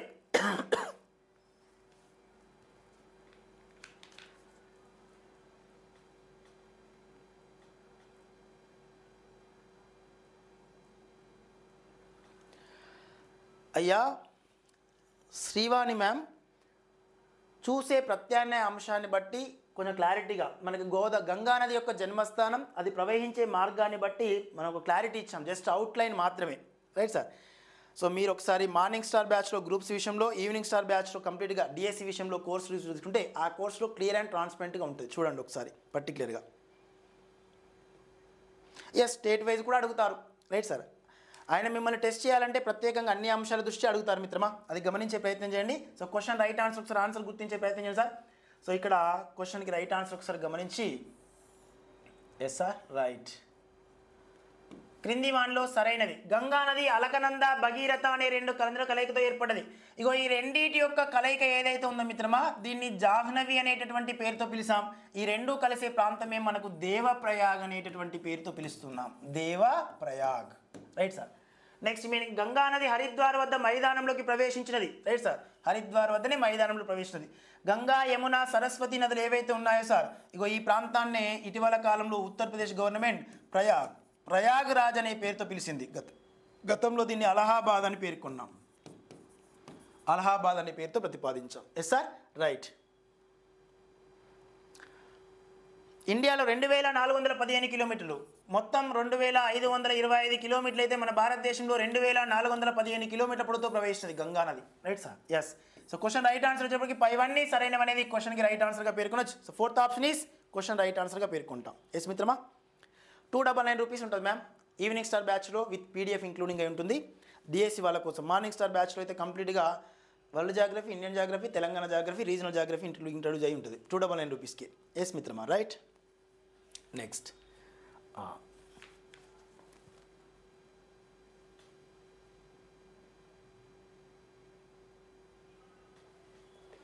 ఎస్ మిత్రమా, రైట్. ఒకసారి గమనించండి సార్. నెక్స్ట్ ప్రశ్న సార్. ఎస్ మిత్రమా, మన వెంకట్ సార్ ఆన్లైన్ క్లాస్ యాప్లో ఉన్నటువంటి ప్రధానమైన అంశాల దృష్ట్యా ఒకసారి గమనించే ప్రయత్నం చేయండి సార్.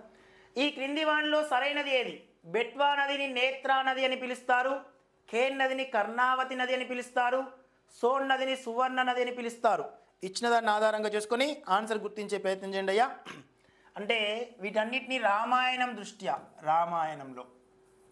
రామాయణంలో ఈ పేర్లతో పిలిచారు. బెట్వా నది మనకి వింధ్యా పర్వత ప్రాంతాల్లో జన్మిస్తుంది. ఈ బెట్వా నది పైన మాతా తిల్లా ప్రాజెక్ట్ ఉంది. ప్రీవియస్ మనకి పీసీలో అడిగారు, రైట్ సార్. దీన్ని రామాయణంలో నేత్రా నది అనే పేరుతో ప్రతిపాదిస్తారు మిత్రమా. ఎస్, వాస్తవమే. ఖేన్ నదిని కర్ణావతి నది అనే పేరుతో ప్రతిపాదిస్తారు. ఎస్. సోన్ నది అనేది మనకు బీహార్ రాష్ట్రం గుండా ప్రయాణిస్తున్నది సోన్ నది, రైట్ సార్. ఈ సోన్ నదిని సువర్ణ నది అనే పేరుతో ప్రతిపాదిస్తారు అన్నాడు, రైట్ సార్. ఇచ్చిన వాటిని అన్నిటి కూడా కింది వాటిలో సరైనది ఏదంటే పైవన్నీ సరైనవనే ప్రతిపాదన వాస్తవాన్ని సూచిస్తుంది రామాయణం దృష్ట్యా, రైట్ సార్.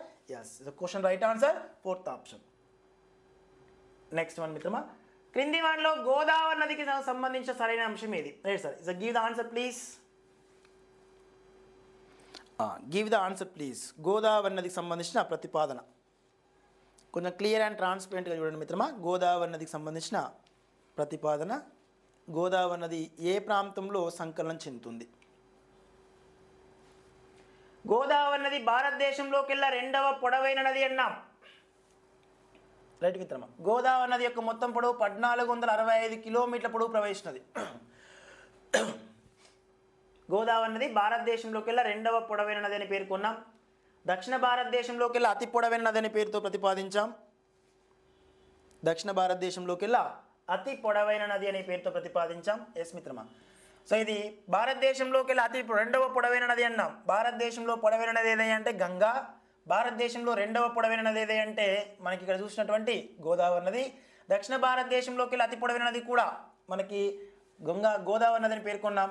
గోదావరి నదిని దక్షిణ గంగా, వృద్ధ గంగా, ఇండియన్ రైన్ నది, తెలివాహి నది, కౌల నది అనే పేరుతో ప్రతిపాదించాం, రైట్ సార్. దక్షిణ గంగా, వృద్ధ గంగా, గంగా నది మాదిరిగా ఉంది కాబట్టి. భారతదేశంలో అత్యంత ప్రాచీనమైన ప్రాంతం దక్కన్ పీఠభూమి. గోండువానా ప్రాంతానికి చెందినటువంటి శిలలు ఈ దక్కన్ పీఠభూమిలో కలిగి ఉన్నాయి కాబట్టి ఈ ప్రాంతం గుండా ప్రవహించే గోదావరి నదిని వృద్ధ గంగా అన్నాం. అలాంటి గోదావరి నది ఖమ్మం జిల్లా భద్రాద్రి కొత్తగూడెం దాటిన తర్వాత ఉభయ గోదావరి మధ్యలో ఉన్నటువంటి పాపికొండలను చీల్చుకుంటూ బైసన్ గార్జెస్ని ఏర్పరచుకుంటూ ప్రవహిస్తున్నది. అదే తరహాలోనే జర్మనీ దేశంలో రైన్ నది కూడా బైసన్ గార్జెస్ని ఏర్పరచుకుంటూ ప్రవహిస్తుంది కాబట్టి దానితో పోల్చుకొని దీన్ని ఇండియన్ రైన్ నది అన్నాం. రిమైనింగ్ మనకి గమనించినట్లయితే మిత్రమా, భారతదేశంలో ఉన్నటువంటి కొన్ని ప్రధానమైనటువంటి ఇతిహాసాలను ఆధారంగా చేసుకొని, పురాణాలను ఆధారంగా చేసుకొని గోదావరి నది పరివాహక ప్రాంతంలోని కాళేశ్వరం వద్ద ఉన్న ఒక శివక్షేత్రం, కర్నూలులోని శివక్షేత్రం, అదే మాదిరిగా ద్రాక్షారామంలోని శివక్షేత్రాల మధ్యలో ఉన్న ప్రాంతాన్ని త్రిలింగ ప్రాంతం అని, ఈ త్రిలింగ ప్రాంతం యొక్క జననివాసానికి నీటిని అందించేటువంటి ప్రధానమైన ఈ నదిని తెలివాహి నది అనే పేరుతో ప్రతిపాదించారని, అలా తెలివాహి నదిగా పురాణాలలో ప్రస్తావన చేశారు గోదావరి నదిని. ఇది పశ్చిమ కనుమల్లోని మహారాష్ట్రలో ఉన్నటువంటి నాసిక్ జిల్లా త్రయాంబకేశ్వర్ అనే ప్రాంతం వద్ద గల బీలే అనే సరస్సు, సముద్ర మట్టానికి 920 మీటర్ల ఎత్తులో ఉన్న బీలే అనేటటువంటి సరస్సు వద్ద జన్మిస్తున్నది, రైట్ మిత్రమా. నెక్స్ట్ రిమైనింగ్ యానాం నరసాపురంల మధ్య బంగాళాఖాతంలో కలుస్తుంది అన్నాడు. ఇక్కడ ఈ గోదావరి నది సంకలనం చెందే ప్రాంతం మనకు గౌతమి, వశిష్ఠ, వైనతేయ, తులుజ, భరద్వాజ, ఆత్రేయ, కౌశిక అనే 7 పాయలుగా విడిపోయి సంకలనం చెందుతుంది. ఇందులో గౌతమి అనేది యానాం అనే ప్రాంతం వద్ద సంకలనం చెందుతుంది, గౌతమి అనే ప్రాంతం. రిమైనింగ్ అదే మాదిరిగా గమనించినట్లయితే మిత్రమా, ఇక్కడ నర్సాపురం మధ్య అంటే యానాం అదే మాదిరిగా చూసినట్లయితే ఇక్కడ గమనించండి సార్, ఈ మొత్తం నదుల దృష్ట్యా గమనిస్తే వశిష్ఠ, వైనతేయ, ఆత్రేయ, కౌశిక నదులు సంకలనం చెందినప్పటికీ లాస్ట్కి బెండమూరి లంక అనేటటువంటి ప్రాంతం ఏదైందో ఆ బెండమూరి లంక అనే ప్రాంతంలో మధ్య సంకలనం చెందుతుంది. కానీ నర్సాపురంల మధ్య బంగాళాఖాతంలో కలుస్తుందనే ప్రతిపాదన అవాస్తవాన్ని సూచిస్తుంది. యానాం నర్సాపురంల మధ్య బంగాళాఖాతంలో కలుస్తుంది అనేది మనకి పాఠ్యాంశం దృష్ట్యా కానీ ప్రతిపాదన దృష్ట్యా కానీ ఇది సరైనది కాదు. Right sir? ఎస్. ఖమ్మం జిల్లాలోని పాపికొండల మధ్య బైసన్ గార్జెస్ ఏర్పరుస్తుంది వాస్తవం మిత్రమా? ఎఫ్. అంతర్వేది సమీపంలో ఇది నది వంకరలు ఆక్స్బౌ సరస్సులు ఉన్నాయి అన్నాడు. Right sir? సో ఎఫ్ ఇది ఆల్మోస్ట్ వంకరలు ఆక్స్బౌ అంటే మిత్రమా ఎద్దు వంక ఆధారంలో ఏర్పాటు చేసినవి. Right sir? ఎస్. ఈ మొత్తం నదులలో గమనించండి మిత్రమా, యానాం నర్సాపురం అనే ప్రాంతం కాకుండా యానాం బెండమూరు లంక అనే ప్రాంతం, ఇగో ఈ యానాం బెండమూరు లంక అనే ప్రాంతాల మధ్య సంకలనం చెందుతుంది. నర్సాపురం అనే ప్రతిపాదన కొంచెం క్యాన్సిల్ చేసి ఇక్కడ బెండమూరు లంక అనే ప్రతిపాదన ఒకటి రాసే ప్రయత్నం చేయండి. ఎస్ మిత్రమా? రైట్. ప్రశ్నలో ఉన్నటువంటి చిన్న టెక్నికల్ మిస్టేక్ మిత్రమా. రైట్. బెండమూరు లంక ఈ రెండు ప్రాంతాల మధ్య బంగాళాఖాతంలో సంకలనం చెందుతుంది. Right sir? సో కాబట్టి ABCDF అనేటటువంటి ప్రతిపాదన ABCDEF అనే ప్రతిపాదన నిమిత్తం ఇది గమనించినట్లయితే yes first option is question right ఆన్సర్గా పేర్కొనవచ్చు. మీకు ఎట్లా సమాచారం అందించాలనే నేపథ్యంతో ఏర్పాటు చేస్తాం. Right sir?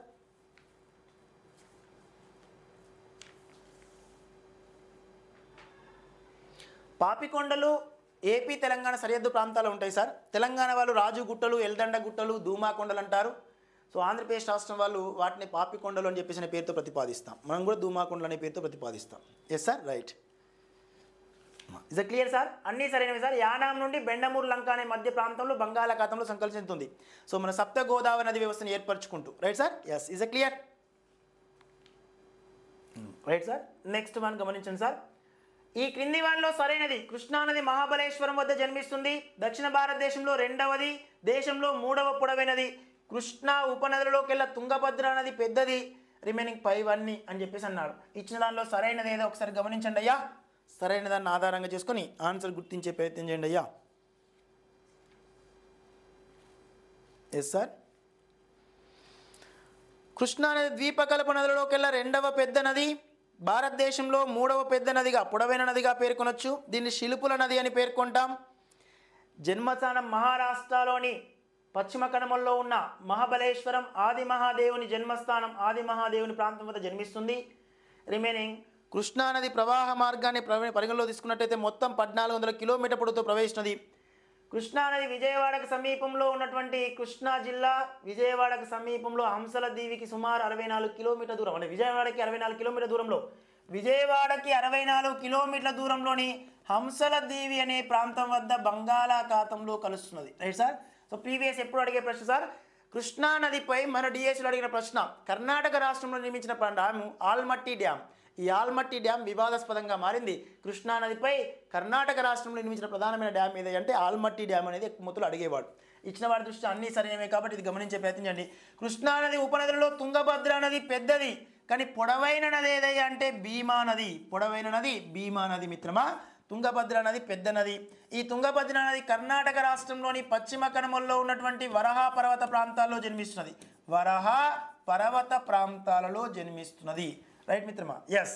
ఇంకొక ప్రతిపాదన, హైదరాబాద్ పట్టణం ప్రీవియస్ డిఎస్సి క్వశ్చన్. హైదరాబాద్ పట్టణం ఈ క్రింది ఏ నది పరివాహక ప్రాంతంలో ఉంది అన్నాడు. ఏ నది పరివాహక ప్రాంతంలో ఉంది అన్నాడు హైదరాబాద్ పట్టణం. Right sir.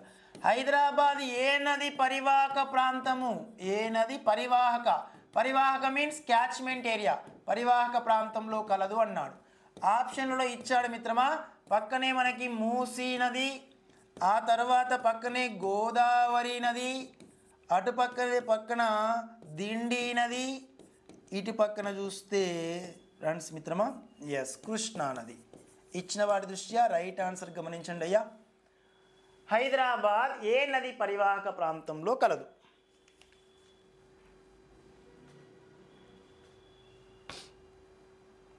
అందరూ లైవ్లో ఉన్న మిత్రులందరూ కూడా కొంచెం వీడియో నచ్చితే లైక్ చేయండి sir. Right sir. So Venkat సార్ని మొత్తం మీనైతే యూట్యూబ్లో ముందుకు తోసుకోపోకుండా చూసేటట్టున్నారు మీరు. లైక్ చేస్తే సార్ ఎక్కడ ముందుకు పోతాడో, మళ్ళీ మాకు పాఠం ఎక్కడ చెప్తారో అన్నట్టున్నది కదా. Right sir. ఎస్, అది గమనించే ప్రయత్నం చేయండి. రైట్ మిత్రమా, ఆల్ వ్యూయర్స్. సో చెప్పాను కదా sir, Venkat sir online class యాప్లో ఉన్న ప్రతి కోర్సులో మీకు ఉపయుక్తమవుతుంది మిత్రమా. సో లైవ్లో ఉన్న మిత్రులందరూ గమనించండి. డిఎస్సి కోసం అయితే school assistant social test series నేను చెప్పాను, మీరు ఒకసారి ఓపెన్ చేసి షెడ్యూల్ చూడండి, ఆ షెడ్యూల్ను ప్రామాణికంగా గమనించండి. షెడ్యూల్లో ఏ తరహా అయితే టెస్టులు పెట్టామో ఆ తరహా టెస్టులు అందులో అప్లోడ్ అయ్యిందో ఇప్పటికీ 130+ ఉన్నాయి మిత్రమా. ఈ చివరి దశలో మనం చేయాల్సిన టెస్టులే. మీరు ఎంత ఎక్కువ మొత్తంలో టెస్టులు చేస్తే అంత ఎక్కువ మొత్తంలో ఉపయుక్తమైంది. అదే టెస్ట్ సిరీస్ కోర్సులో కానీ, ఈవినింగ్ స్టార్ బ్యాచ్లో కానీ, ఎస్జిటి కోర్సులో కానీ తక్కువ సమయంలో ఎక్కువ రివిజన్ అయ్యే విధంగా సోషల్ కంటెంట్కి సంబంధించిన పీడిఎఫ్ కూడా ప్రొవైడ్ చేయడం జరిగింది. అది ఉపయుక్తం చేసుకోండి. రైట్ మిత్రమా. ఎస్, ఏమైనా డౌట్ ఉంటే కాల్ చేయండి. రైట్ మిత్రమా. Yes, give the answer please. Right sir, గమనించాలి. సో ఆల్మోస్ట్ మనకు ప్రీవియస్ క్వశ్చన్ ఆధారంగా చేసుకుని అందరూ కూడా రైట్ ఆన్సర్ ఏమని పెడతారంటే మూసీ నది ఒడ్డున ఉన్నది హైదరాబాద్ పట్టణం కదా సార్, ఈ మూసీ నది అంటాం. హైదరాబాద్ పట్టణం ఏ నది ఒడ్డున అనలే, నేను ఏ నది ఒడ్డున కలదు అని అడగలేదు, ఏ నది పరివాహక ప్రాంతము అన్నా. ఏదైనా ఒక నది కొండ ప్రాంతాలు పర్వత ప్రాంతాల్లో జన్మిస్తుంది. ఆ కొండ ప్రాంతాలు పర్వత ప్రాంతాల్లో నది జన్మించేటప్పుడు ఇది చిన్న చిన్న జల ప్రవాహాలు చిన్న చిన్నగా యు మరియు వి ఆకారంలో కలిసే చిన్న చిన్న జల ప్రవాహాలు కలిసి ఒక నది జన్మించిన తర్వాత ఈ నది నెమ్మదిగా ప్రవాహ మార్గాన్ని పరిగణలో తీసుకొని ఈ నదిలో వేరే ఇతర ప్రాంతాల నుంచి కొన్ని ఉపనదులు వస్తుంది. ఈ ఉపనదులకు ఇంకొక వేరే ప్రాంతం నుంచి మళ్ళీ ట్రిబ్యునరీస్ వస్తవి. ఈ ట్రిబ్యునరీస్కి ఇంకో ప్రాంతం నుంచి ట్రిబ్యునరీస్ వస్తున్నవి. రైట్ సార్, దీనికి ఇంకో ప్రాంతం నుంచి ట్రిబ్యునరీస్ వస్తున్నవి. ఇలా వస్తున్నట్టు ఈ నది పైన ఒక ప్రాజెక్ట్ నిర్మించాం. ఈ ప్రాజెక్ట్ని ఆధారంగా చేసుకొని ఓ కాలువల ద్వారా నీటిని అందిస్తున్నాం. ఇటువైపు కొంత, అటువైపు కొంత, ఇటువైపు కొంత. ఇలా ఉన్నటువంటి ఈ యొక్క కాలువల ద్వారా అందించే నీటి దృష్ట్యా మనకి ఈ మొత్తం ఏరియాని ఈ పెద్ద నది ఏదైతుందో ఆ పెద్ద నది యొక్క క్యాచ్మెంట్ ఏరియా అంటాం. రైట్ సార్, కాబట్టి ఇక్కడ మూసీ నది అనేది కృష్ణా నది యొక్క ఉపనది. మూసీ నది ఏ నది యొక్క ఉపనది అయ్యా? కృష్ణా యొక్క ట్రిబ్యునరీ. కాబట్టి మనకి హైదరాబాద్ పట్టణం ఏ నది ఒడ్డున ఉంది అని అంటే మూసీ, ఏ నది పరివాహక ప్రాంతం అంటే కృష్ణా. రైట్ సార్, చెప్పాను కదా ఎగ్జామినేషన్ హాల్లో ప్రశ్నలో ఉన్న ప్రతి పదము దాంతోపాటు సమాచారాన్ని పరిగణలో తీసుకోవాలి. రైట్ సార్, ఎక్కడా ఛాన్స్ ఇవ్వద్దు. రైట్ సార్, సో ఎగ్జామినర్కి ఎక్కడ కూడా ఛాన్స్ ఇవ్వద్దు. మనం ఇన్ని సంవత్సరాలు కష్టపడి చదివినాం, పేజీ నెంబర్తో సహా పేరాతో సహా లైన్ టు లైన్ మొత్తం గీసి ఒకసారి బ్లూ పెన్, తర్వాత రెడ్ పెన్, తర్వాత గ్రీన్ పెన్, తర్వాత ఎల్లో పెన్, విబ్జిఆర్లో ఎన్ని పెన్లు అన్ని పెన్లతో గీసి మొత్తం పుస్తకం అంతా చినిగిపోయింది. అంతగానం చదివిన నువ్వు తిరిగి ఇట్లాంటి ప్రశ్నలకి ఆన్సర్ మిస్ చేస్తే రేపు సర్వీస్ ఎట్లా వస్తుంది సార్? అది గమనించే ప్రయత్నం చేయాలి సార్. ఎట్టి పరిస్థితులు కూడా మిస్ కాకుండా చూసుకునే ప్రయత్నం చేయండి. Right sir. ఎస్, మూసీ నది యొక్క ప్రాచీన నామకాలను మూచుకుందా అని పేర్కొంటాం. మూసీ నది ఒడ్డునే మనకి అనంతగిరి పద్మనాభ స్వామి దేవాలయం ఉంటుంది. మూసీ నదిపైనే మనకి ఉస్మాన్ సాగర్ ప్రాజెక్ట్ నిర్మించాం. నాటి ఉస్మాన్ సాగర్ ప్రాజెక్ట్ని నేడు ప్రధానంగా గండిపేట చెరువు అని పేర్కొన్నాం. నాడు 2015 సంవత్సరం జూలై 3వ తేదీ రోజున మన యొక్క కేసీఆర్ గారు హరితహారం అనే పథకాన్ని అక్కడే ప్రారంభించారు. ఎస్ మిత్రమా. రైట్, ఎస్ బాలాచారి గారు 100%.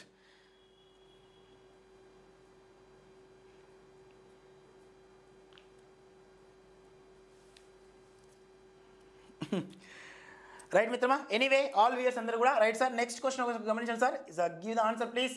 క్రింది వాటిలో గోదావరి నది ఉపనది కానిది ఏది? గోదావరి నది యొక్క ఉపనది కానిది ఏది? గోదావరి నదికి సంబంధించిన ఉపనది కానిది ఏది? ఎస్ మిత్రమా.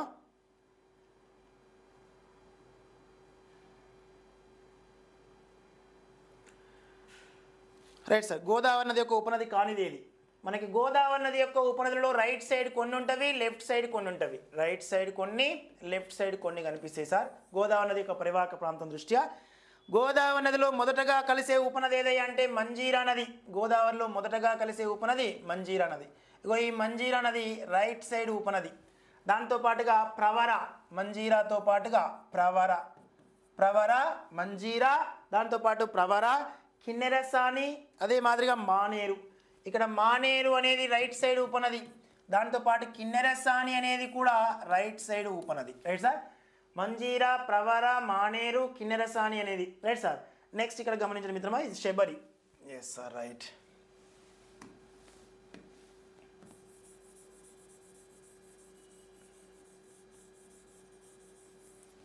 ఎస్ మిత్రమా, right once. So this one Sabari. ఇక లెఫ్ట్ సైడ్ ఉపనదులను పరిగణలో తీసుకున్నట్లయితే గోదావరి నదిలో కలిసే లెఫ్ట్ నది ఉపనదిలో ఈ ప్రాణహిత నది, ప్రాణహితలో వార్ధ, పేనుగంగా, వేణుగంగా, వార్ధ, పేనుగంగా, వేణుగంగా నదులు కలుస్తున్నవి. శబరిలో మళ్ళీ సీలేరు, అదే మాదిరిగా మాచ్కండ్ని కోలాబ్ అని పేర్కొన్నాం.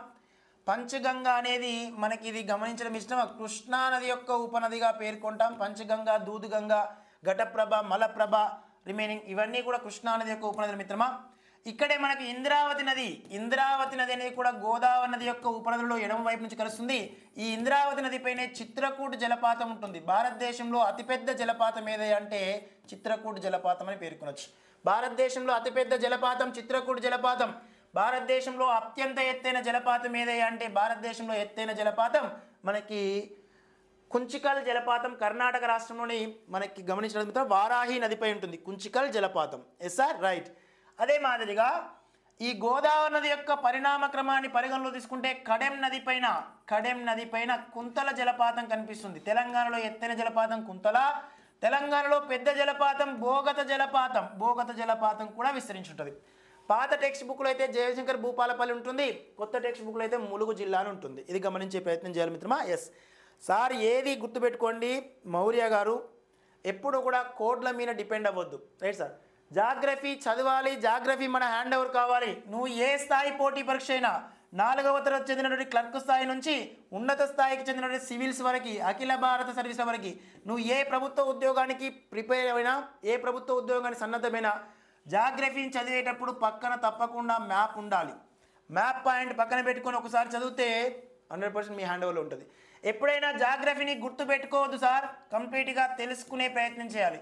ఇలా అన్ని కోడ్లు గుర్తుపెట్టుకుంటూ పోతే ఎగ్జామినేషన్ హాల్లో ఉన్న ఒత్తిడికి లోనై ఆ కోడ్ని ఇక్కడ గుర్తు రాకపోయినా కోడ్లో కొంతవరకు మిస్ అయినా లాస్ట్కి మనం కోలా ఫామ్ పెట్టుకోవాల్సి వస్తుంది. రైట్ సార్, సో కాబట్టి అది గమనించే ప్రయత్నం చేయండి. ఎస్ మిత్రమా, రైట్. సో తప్పుగా అనుకోవద్దు, బట్ కాకపోతే అందరూ కూడా కోళ్ళ మీద డిపెండ్ అవుతూ ఉంటారు. సో అప్పుడప్పుడు నేను చూస్తూ ఉంటా, కోడ్ అనేది ఎవరు సొంతగా క్రియేట్ చేసుకుంటే వాళ్ళకి ఎక్కువ కాలం గుర్తుంటుంది. నేను క్రియేట్ చేసుకున్న కోడ్ నీకు ఎక్కువ మొత్తంలో గుర్తుంటుంది అనేటటువంటి కాన్సెప్ట్ లేదు. ఉండొచ్చు, ఉండకపోవచ్చు. రైట్ సార్, గమనించండి. Right sir, yes. ఒకసారి చూస్తే ఇచ్చిన వాళ్ళు చూస్తా, కింది వానిలో గోదావరి నది ఉపనది కానిదేది అన్నాడు. ఈ ఉపనది కానిది ఒకటి పంచగంగ తప్ప మిగతా అన్నీ కూడా గోదావరి నది యొక్క ఉపనదులే. Right sir, yes.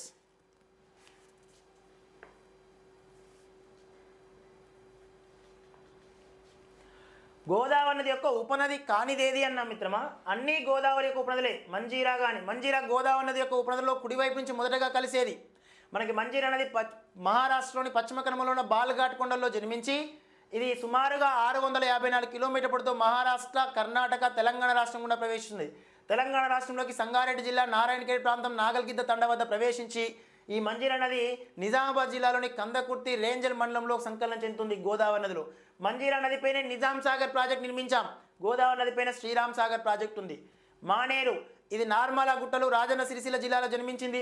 ఈ మానేరు నదిపైనే ఎగువ మానేరు, మిడ్ మానేరు, లోయర్ మానేరు డ్యామ్లు ఉన్నవి. ఇది మహదేవ్పూర్ ప్రాంతం వద్ద మనకి ఇక్కడ మహబూబాద్ జిల్లా మహదేవ్పూర్ ప్రాంతానికి సమీపంలోనే మన యొక్క గోదావరి నదిలో సంకలనం చెందుతుంది. నెక్స్ట్ మీనింగ్ కిన్నెరసాని అనే ప్రాంతం సార్, జయశంకర్ భూపాలపల్లి మహదేవ్పూర్ ప్రాంతం. నెక్స్ట్ ఇక్కడ కిన్నెరసాని అనేది కూడా సమ్మక్క సారలమ్మకు సంబంధించినటువంటి మన తాడ్వాయి గుట్టల్లో జన్మిస్తున్నది. ఇది ఆంధ్రప్రదేశ్ రాష్ట్రంలోని కృష్ణా జిల్లా గుండా మన గోదావరి నదిలో కలుస్తున్నది. శబరి ఇది ఒడిశా రాష్ట్రం యొక్క సరిహద్దు ప్రాంతం వద్ద జన్మించింది. శబరి, సీలేరు అనేవి ప్రధాన ఉపనదులు. గోదావరి నదిలో చివరగా కలిసే ప్రాంతం మన తెలంగాణ రాష్ట్రంలో ఎక్కువ వర్షపాతం నమోదే ప్రాంతం కూడా ఇదే. శబరి నదినే తెలంగాణ రాష్ట్రం యొక్క ఆడపడుచు నదిగా పేర్కొంటారు. Right sir. Next Pranahita Wardha, Wainganga, Penganga నదులు కలిసి ప్రాణహిత అతిపెద్ద నదిగా పిలువబడుతున్నది. గోదావరి నది యొక్క అతి పొడవైన ఉపనది మంజీరా, అతిపెద్ద ఉపనది ప్రాణహిత. ఉపనది కానిదేది అని అంటే ఎఫ్ అనేది పంచగంగ మాత్రమే సరైనది కాదు మిత్రమా. కాబట్టి ఇచ్చిన ఆప్షన్ల దృష్ట్యా ఇక్కడ క్వశ్చన్లు ఒకసారి గమనించుకునే ప్రయత్నం చేద్దాం. ఎస్ సార్, ఆప్షన్లు పరిగణలో తీసుకున్నాం. గోదావరి నది ఉపనది కానిదేది అన్నాడు కదా సార్. ఇక్కడ ఆప్షన్లు మిస్ అయినాయి మిత్రమా. ఆప్షన్ మిస్ అయినా కూడా కొంచెం గమనించే ప్రయత్నం చేయండి. ఒక ఓన్లీ ఎఫ్ తప్ప మిగతా అన్నీ సరైనవి కాబట్టి సో ఆప్షన్లను పరిగణలో తీసుకొని కొంచెం మార్చుకునే ప్రయత్నం చేద్దాం. ఎస్ మిత్రమా, ఎస్.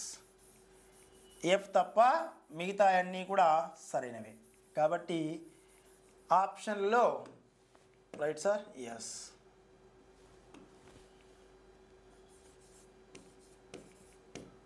రైట్ మిత్రమా, is the question right answer. F అనేది క్వశ్చన్ రైట్ ఆన్సర్గా పేర్కొనవచ్చు. First option. రైట్ సార్, అన్నీ మీరే మారుస్తున్నారు సార్ అంటారా. రైట్ సార్, కొంచెం టెక్నికల్గా మిస్ అయింది మిత్రమా. Is it clear? మీకు ఎట్లా అయితే వివరణ అయితే వస్తుంది కదా. రైట్ సార్, అది నా ఒపీనియన్. రైట్ మిత్రమా, ఎఫ్ మాత్రమే. Very nice. సరే ఏపీ టెస్ట్ సిరీస్ షెడ్యూల్ కూడా ప్రకటిస్తాం మిత్రమా. షెడ్యూల్ ప్రకారం మనం ముందుకెళ్తాం. సో అనవసరంగా మీరు మళ్ళీ సమయం వృధా చేసుకోవద్దు. తొందరలోనే, అతి తొందరలోనే ఈ వీక్లోనే షెడ్యూల్ ప్రకటిస్తాం. రైట్ సార్, అదే వర్క్ జరుగుతుంది సార్, అది ఉపయోగం చేసుకునే ప్రయత్నం చేయండి. బాలాచారి గారు అందరూ 1 మార్క్ యాడ్ చేసుకోండి. రైట్ సార్, క్వశ్చన్ పేపర్ అనేది ప్రాపర్గా 1 మార్క్ యాడ్ చేసుకునే ప్రయత్నం చేయండి sir. So next question. Right sir, ఈ క్రింది వాటిలో కృష్ణానది ఉపనది కానిదేది? కృష్ణానది యొక్క ఉపనది కానిదేది? ఇక్కడ కూడా ఆప్షన్లో ఇది సంథింగ్ తేడా ఉన్నట్టు సార్.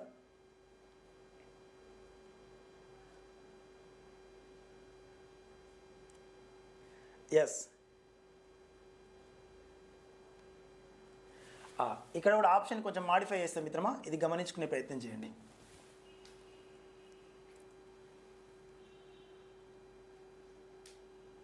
కృష్ణానది యొక్క ఉపనది కానిదేది?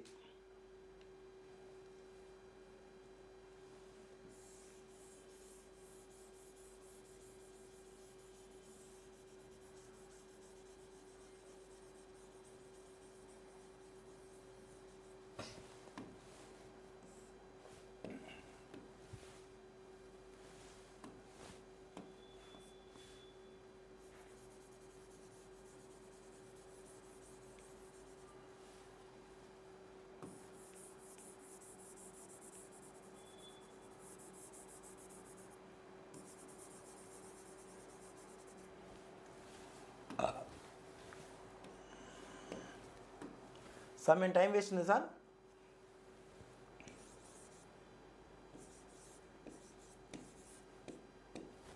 Right sir, so give the answer please.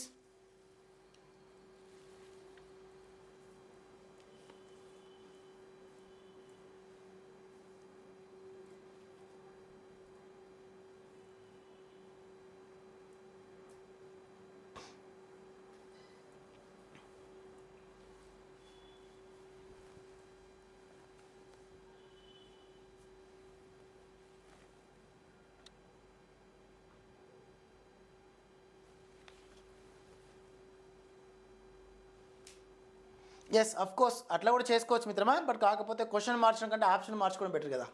Right sir, yes. Right, give the answer please all viewers. Yes, only EF మాత్రమే సరైనవిగా పేర్కొనవచ్చు. ఇక్కడ తమ్మిలేరు కూడా కృష్ణానది యొక్క ఉపనది కిందికి వస్తుంది. రైట్ సార్, మనకి కొల్లేరు సరస్సులో సంకలనం చెందబోయే ముందు, సంకలనం చెందుతున్న నేపథ్యంలో ఈ తమ్మిలేరు కూడా కృష్ణానది యొక్క ఉపనది కిందికి వస్తుంది అనమాట. సారీ, తమ్మిలేరు కూడా కాదు సార్, ఒకసారి గమనించిన మిత్రమా, Tammileru Upputeru. Right sir, yes. ఇచ్చిన వాటిని పరిగణలో తీసుకున్నట్లయితే క్వశ్చన్కి రైట్ ఆన్సర్ వచ్చేటప్పటికి సిఈఎఫ్. ఎస్ మిత్రమా, రైట్.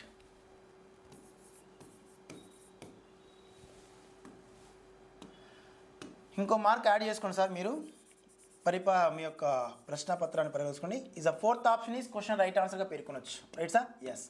కింది వాటిలో కృష్ణానది యొక్క ఉపనది కానిదేది అంటే తమ్మిలేరు, అదే మాదిరిగా సీలేరు, దాంతోపాటు మార్చ్కండ్. ఇవి 3 తప్ప మిగతా ఈ కృష్ణానది యొక్క ఉపనదిగా పేర్కొనవచ్చు. Right sir, yes. CEF. Yes మిత్రమా, right. Is a clear? Right sir.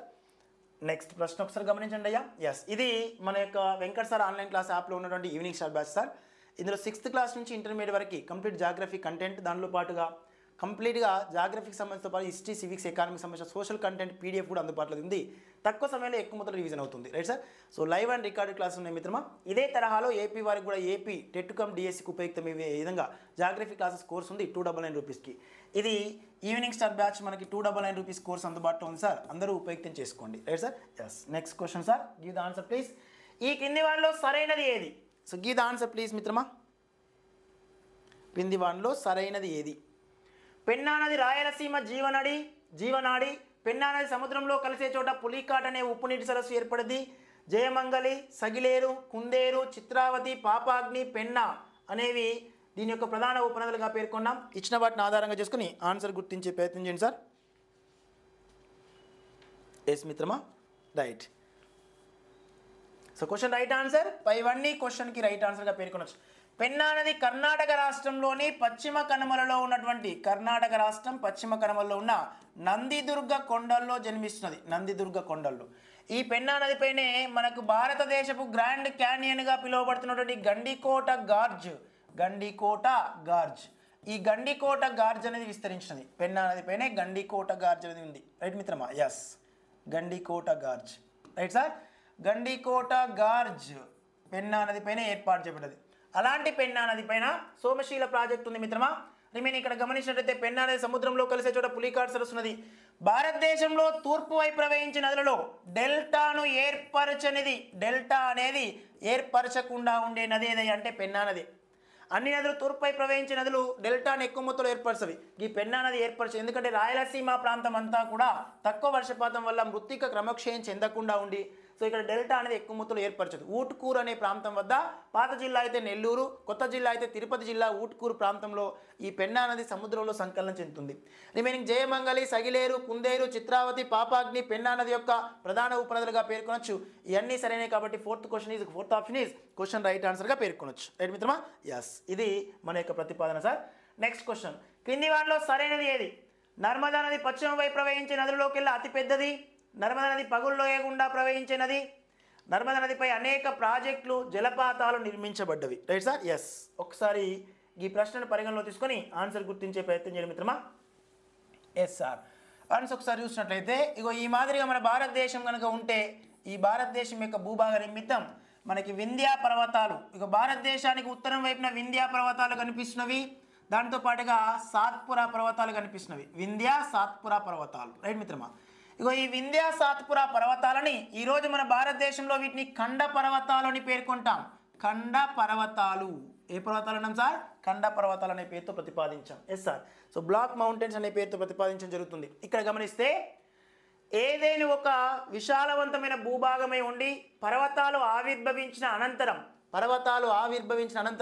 కొంతకాలానికి ఈ పర్వతానికి అవతలి వైపు కానీ ఇవతలి వైపు కానీ కొన్ని భూమి అంతర్భాగంలో జరిగేటటువంటి చర్యల ఫలితంగా భూమి ఉపరితలంపై జరిగే బాహ్యజనిత బలాల పరిణామ క్రమం దృష్ట్యా ఈ మధ్య భాగంలో ఉన్న భూభాగం పైకి భ్రంశోద్భేదనం జరిగినప్పుడు కానీ అంటే పైకి ఉద్భవించినప్పుడు కానీ లేదా భూమి లోపలికి కుంగినప్పుడు కానీ ఒక ప్రధానమైన లోయ ఏర్పడుతుంది. పైకి ఉద్భవిస్తే ఈ ప్రాంతం లోయగా మారుతుంది. ఈ రెండు పర్వతాల మధ్యలో ఉన్న భూభాగం కొంత లోపలికి కుంగిపోతే మనకు అప్పుడు ఒక లోయ ఏర్పడుతుంది. ఆ లోయని విదర్ధ ధరణి లోయ అంటాం. విదర్ధ ధరణి లోయ లేదా పగులు లోయ. ఇగో ఈ పగులు లోయ గుండా వింధ్యా పర్వతాలలోని మనకి అమర్కంటక్ అనే ప్రాంతం వద్ద జన్మించి ఈ పగులు లోయ గుండా ప్రవహించే ప్రధానమైన నదినే మనం నర్మదా నది అని పేర్కొన్నాం. భారతదేశంలో నర్మదా నది 1312 కిలోమీటర్ల పొడవుతో ప్రవహించినది. నర్మదా నదిని భారతదేశంలో విదర్ధ ధరణి లోయ అన్నాం.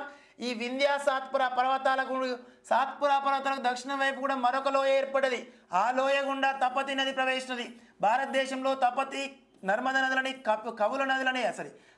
కవల నదులు అనేటటువంటి పేరుతో పిలిచాం. ఈ నర్మదా నది మధ్యప్రదేశ్ రాష్ట్రంలోని వింధ్యా పర్వత ప్రాంతాల్లో జన్మించి ఇది అమర్కంటక్ వద్ద జన్మించి సుమారు 1312 కిలోమీటర్ల పొడవుతో ప్రవహిస్తుంది. ఇలా ప్రవహించేటటువంటి నర్మదా నది పైన ఎక్కువ ప్రాజెక్ట్ నిర్మించారు. సుమారు ఒక 538 పైచిలుకు ప్రాజెక్ట్ నిర్మించారు. ఇదే నర్మదా నది పైన ప్రీవియస్ ప్రశ్న మిత్రమా, మనకు కపిలధార జలపాతం విస్తరించినది. కపిలధార జలపాతం ఇక్కడే దువన్ధార జలపాతం కూడా విస్తరించినది. దువన్ధార జలపాతం ఇదే నది పైన మధ్యప్రదేశ్ రాష్ట్రంలో మార్బుల్ ధార జలపాతం కూడా ఉంది. ఇదే నది పైన మధ్యప్రదేశ్ రాష్ట్రంలో సహస్రధార జలపాతం కూడా విస్తరించినది. సహస్రధార జలపాతం కపిలధార, దువన్ధార, మార్బుల్ ధార అదే మాదిరిగా సహస్రధార అనే జలపాతాలు ఈ నర్మదా నదిపై మధ్యప్రదేశ్ రాష్ట్రంలో విస్తరించినవి. అలా ప్రవహించే నర్మదా నది ఒడ్డున మనకు మధ్యప్రదేశ్ రాష్ట్రంలోని జబల్పూర్ అనే ప్రాంతం ఉంది. జబల్పూర్ని పశ్చిమ మధ్య రైల్వే జోన్ యొక్క ప్రధాన కేంద్ర కార్యాలయంగా పేర్కొన్నాం. ఇదే మధ్యప్రదేశ్ రాష్ట్రం గుండా మహారాష్ట్ర గుండా ప్రవహించే ఈ నర్మదా నది పైన సర్దార్ సరోవర్ ప్రాజెక్ట్ నిర్మించాం. సర్దార్ సరోవర్ ప్రాజెక్ట్ ఇటీవల కాలంలో ప్రింట్ అవార్డు వచ్చినటువంటి అరుంధతి రాయ్ ఇగో ఈ సర్దార్ సరోవర్ ప్రాజెక్ట్ వ్యతిరేకంగా ఉద్యమించిన మేధా పాట్కర్, అరుంధతి రాయ్ ఇద్దరు కలిసి నర్మదా బచావో నినాదంతో ఉద్యమించారు. అలాంటి సర్దార్ సరోవర్ ప్రాజెక్ట్ ఇదే నది పైన విస్తరించినది. ఈ నర్మదా నదిని గమనించినట్లయితే ఇక్కడ ఆలియా భట్ అనేటటువంటి ఒక ప్రధానమైనటువంటి దీవి కూడా ఏర్పడ్డది. Right sir. ఈ సర్దార్ సరోవర్ ప్రాజెక్ట్ సమీపంలోనే సర్దార్ వల్లభాయ్ పటేల్ గారి యొక్క విగ్రహాన్ని, యూనిటీ ఆఫ్ స్టాచ్యూ అనేటటువంటి విగ్రహాన్ని కూడా ఏర్పాటు చేశారు. సుమారు 182 మీటర్ల ఎత్తుతో విస్తరించబడ్డది. Right sir. ఆ విధంగా నర్మదా నది పైన ఇలాంటి ప్రతిపాదనలు ఉంటే భారతదేశాన్ని రెండుగా విభజించే నది నర్మదనే. నర్మదకి ఉత్తరం వైపున భారతదేశం, ఉత్తర భారతదేశం, దక్షిణ వైపున దక్షిణ భారతదేశం. ఈ నర్మదా నదిపై ఉత్తరం వైపున ప్రాంతం అంతా కూడా ఆర్యులకు నిలయమైంది కాబట్టి ఆర్యవర్తనం అన్నాం. దక్షిణ వైపున ప్రాంతం ద్రావిడులకు నిలయమైనది కాబట్టి దీన్ని ద్రావిడ దేశం అని పేర్కొన్నాం. అలా నర్మదా తపతి నదులలో తపతి నదిని రామాయణంలో తాపీ నది అని పేర్కొన్నాం. తపతి నది పైన ప్రీవియస్ ప్రశ్న మన డిఎస్సిలో మనకి ఉకాయి ప్రాజెక్ట్, కాక్రపారా ప్రాజెక్ట్ తపతి నది పైన విస్తరించినవి. ఇలా తపతి నది, ఈ నర్మదా నది రెండు కూడా గుజరాత్ రాష్ట్రంలోని ఈ ప్రాంతంలో ఉన్న కంబట్ సింధు శాఖ అనే ప్రాంతం వద్ద సంకలనం చెందుతున్నవి. ఇగో ఈ తపతి నది ఒడ్డున ఉన్న ముఖ్య పట్టణం సూరత్ పట్టణం. సూరత్ పట్టణాన్ని డైమండ్ సిటీ ఆఫ్ ఇండియా అని పేర్కొన్నారు. ఏమన్నా sir? Diamond city of India. So please comment ఒకసారి చేయండి సార్. భారతదేశంలో స్వర్ణ దేవాలయం ఎక్కడుంది, అదే మాదిరిగా గోల్డెన్ టెంపుల్ ఎక్కడుంది? రైట్ సార్, రెండింటికి సంబంధించి కామెంట్ చేయండి క్విక్ తొందరగా. స్వర్ణ దేవాలయం ఎక్కడుంది, గోల్డెన్ టెంపుల్ ఎక్కడుంది? Fast sir, fast. So diamond city of India Surat పట్టణం, గుజరాత్ రాష్ట్రం. స్వర్ణ దేవాలయం వేరు, గోల్డెన్ టెంపుల్ వేరు.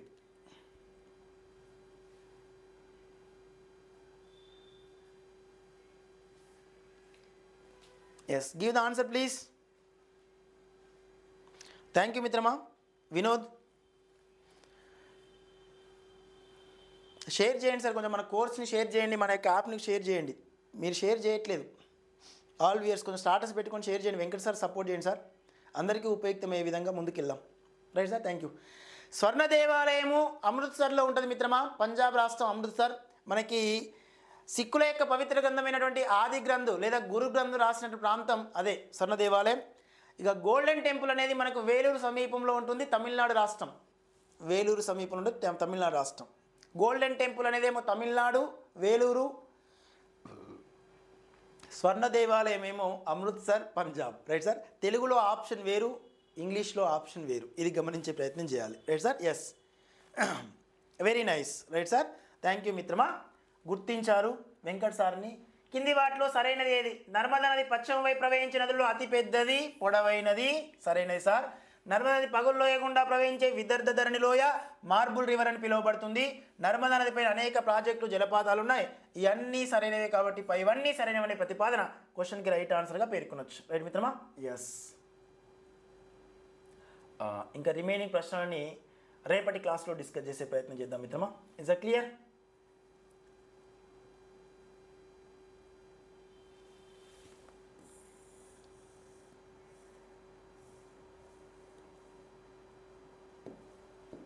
రైట్ సార్, ఇది మాత్రం గుర్తుపెట్టుకోండి సార్, మీ ప్రిపరేషన్లో మాత్రం కీలక పాత్ర వహిస్తుంది. ఈ సమయంలో డిఎస్సి అభ్యర్థులు ఎవరైతున్నారో 18వ తేదీ నుంచి రాయబోతున్న మిత్రులందరూ కూడా కేవలం ఒక 10 రోజులు మన టెస్ట్ సిరీస్ మీద టైం కేటాయించండి. ఈ 10 days టైం కేటాయిస్తే 100కి 100% మీరు వెల్ ప్రజెంటేషన్ ఇస్తారు. సబ్జెక్ట్ మొత్తం రివిజన్ అవుతుంది. ఇందులోనే క్విక్ రివిజన్ పీడిఎఫ్ కూడా మీకు ప్రొవైడ్ చేసినాం కాబట్టి తక్కువ సమయంలో ఎక్కువ చదువుకొని ముందు అడిగేచ్చు. అన్ని సబ్జెక్టుల పైన టెస్ట్ ఉంటవి. అప్ టు సుమారు 135 టెస్టుల వరకు ఇప్పటికే అప్లోడ్ అయినవి. ఇక ఇటీవల కాలంలో గ్రాండ్ టెస్ట్ను అప్లోడ్ చేసినాం. ఈ రోజు కూడా ఇంటర్కి సంబంధించిన మొదటి సంవత్సరానికి ఉన్నటువంటి మొదటి సంవత్సరం ఉన్న భూస్వరూప శాస్త్రము, సముద్ర శాస్త్రము, శీతోష్ణ శాస్త్రం సంబంధించిన సమాచారం మొత్తం కూడా అప్లోడ్ అయింది. ఇంటర్ సెకండ్ ఇయర్ కూడా తదుపరి మన వీడియో అప్లోడ్ అయిపోగానే కొంత 1 hour టైంలో 9 to 10 o'clock వరకు అప్లోడ్ అవుతుంది. Right sir, yes. ఇవన్నీ చూసుకోండి, ఉపయుక్తం చేసుకుని మిత్రమా. ఆల్ వ్యూయర్స్, రైట్ మిత్రమా, థ్యాంక్ యూ సో మచ్. ఎలా అనిపించింది ఎక్స్ప్లెనేషన్? ఇదే తరహాలోనే హిస్టరీ, రేపు మాత్రం హిస్టరీకి సంబంధించిన జాతీయోద్యమం తొలి దశ, మలి దశకు సంబంధించిన అంశాలపైన టెస్ట్ ఉంటుంది, లైవ్ టెస్ట్ ఎక్స్ప్లెయిన్ చేద్దాం. అది యూటిలైజ్ చేసుకునే ప్రయత్నం చేయండి. హిస్టరీ, జాగ్రఫీ అయిపోయినా. అందుకే హిస్టరీ, జాగ్రఫీ ఎందుకు డిస్కస్ చేస్తున్నా అంటే ఇంటర్మీడియట్ నుంచి ఎక్కువ వెయిటేజ్ ఉన్నాయి కాబట్టి వీటి డిస్కస్ చేస్తున్నాం. రైట్ సార్, తదుపరి మళ్ళీ సివిక్స్, ఎకానమీ పైకి ముందుకెళ్ళే ప్రయత్నం చేద్దాం. Right sir, yes. Thank you sir, thank you so much. కొంచెం స్టాటస్ పెట్టుకోండి, తెలిసిన మిత్రులకి, తెలిసిన గ్రూప్లో షేర్ చేయండి. అందరం కలిసి ముందరగేద్దాం. వెంకట్ సార్ని సపోర్ట్ చేయండి. Right sir, yes. Thank you మిత్రమా. ఆల్ వ్యూయర్స్ అందరూ కూడా ధన్యవాదాలు సార్. మనం వీడియో పోస్ట్ చేసిన తర్వాత కూడా కొంచెం మీకు తెలిసిన మిత్రులకు షేర్ చేయండి. టెస్ట్ సిరీస్ మాత్రం మీరు ఎక్స్పెక్ట్ చేసిన దానికంటే 1000 రెట్లు ఎక్కువ మొత్తంలో ఉంటుంది. అంటే సో అంత ఎక్కువ మొత్తంలో ఉపయుక్తమైతే మిత్రమా ఈ చివరి దశలో మీ ప్రిపరేషన్లో కేవలం 499 రూపీస్ పెడితే సో మీరు రాసే ప్రతి టెస్ట్ మిమ్మల్ని మీ విజయానికి దగ్గర చేసే విధంగా ఉంటుంది. Right sir, yes. Thank you sir, thank you so much. So PDF Anjaneyulu garu కొంచెం కాల్ ఆర్ మెసేజ్ చేయండి. Right sir, yes. వీడియో చూసిన మిత్రులందరూ కూడా ధన్యవాదాలు మిత్రమా. తెలిసిన మిత్రులకి, తెలిసిన ఫ్రెండ్స్కి షేర్ చేయండి. Right sir, yes. Thank you sir.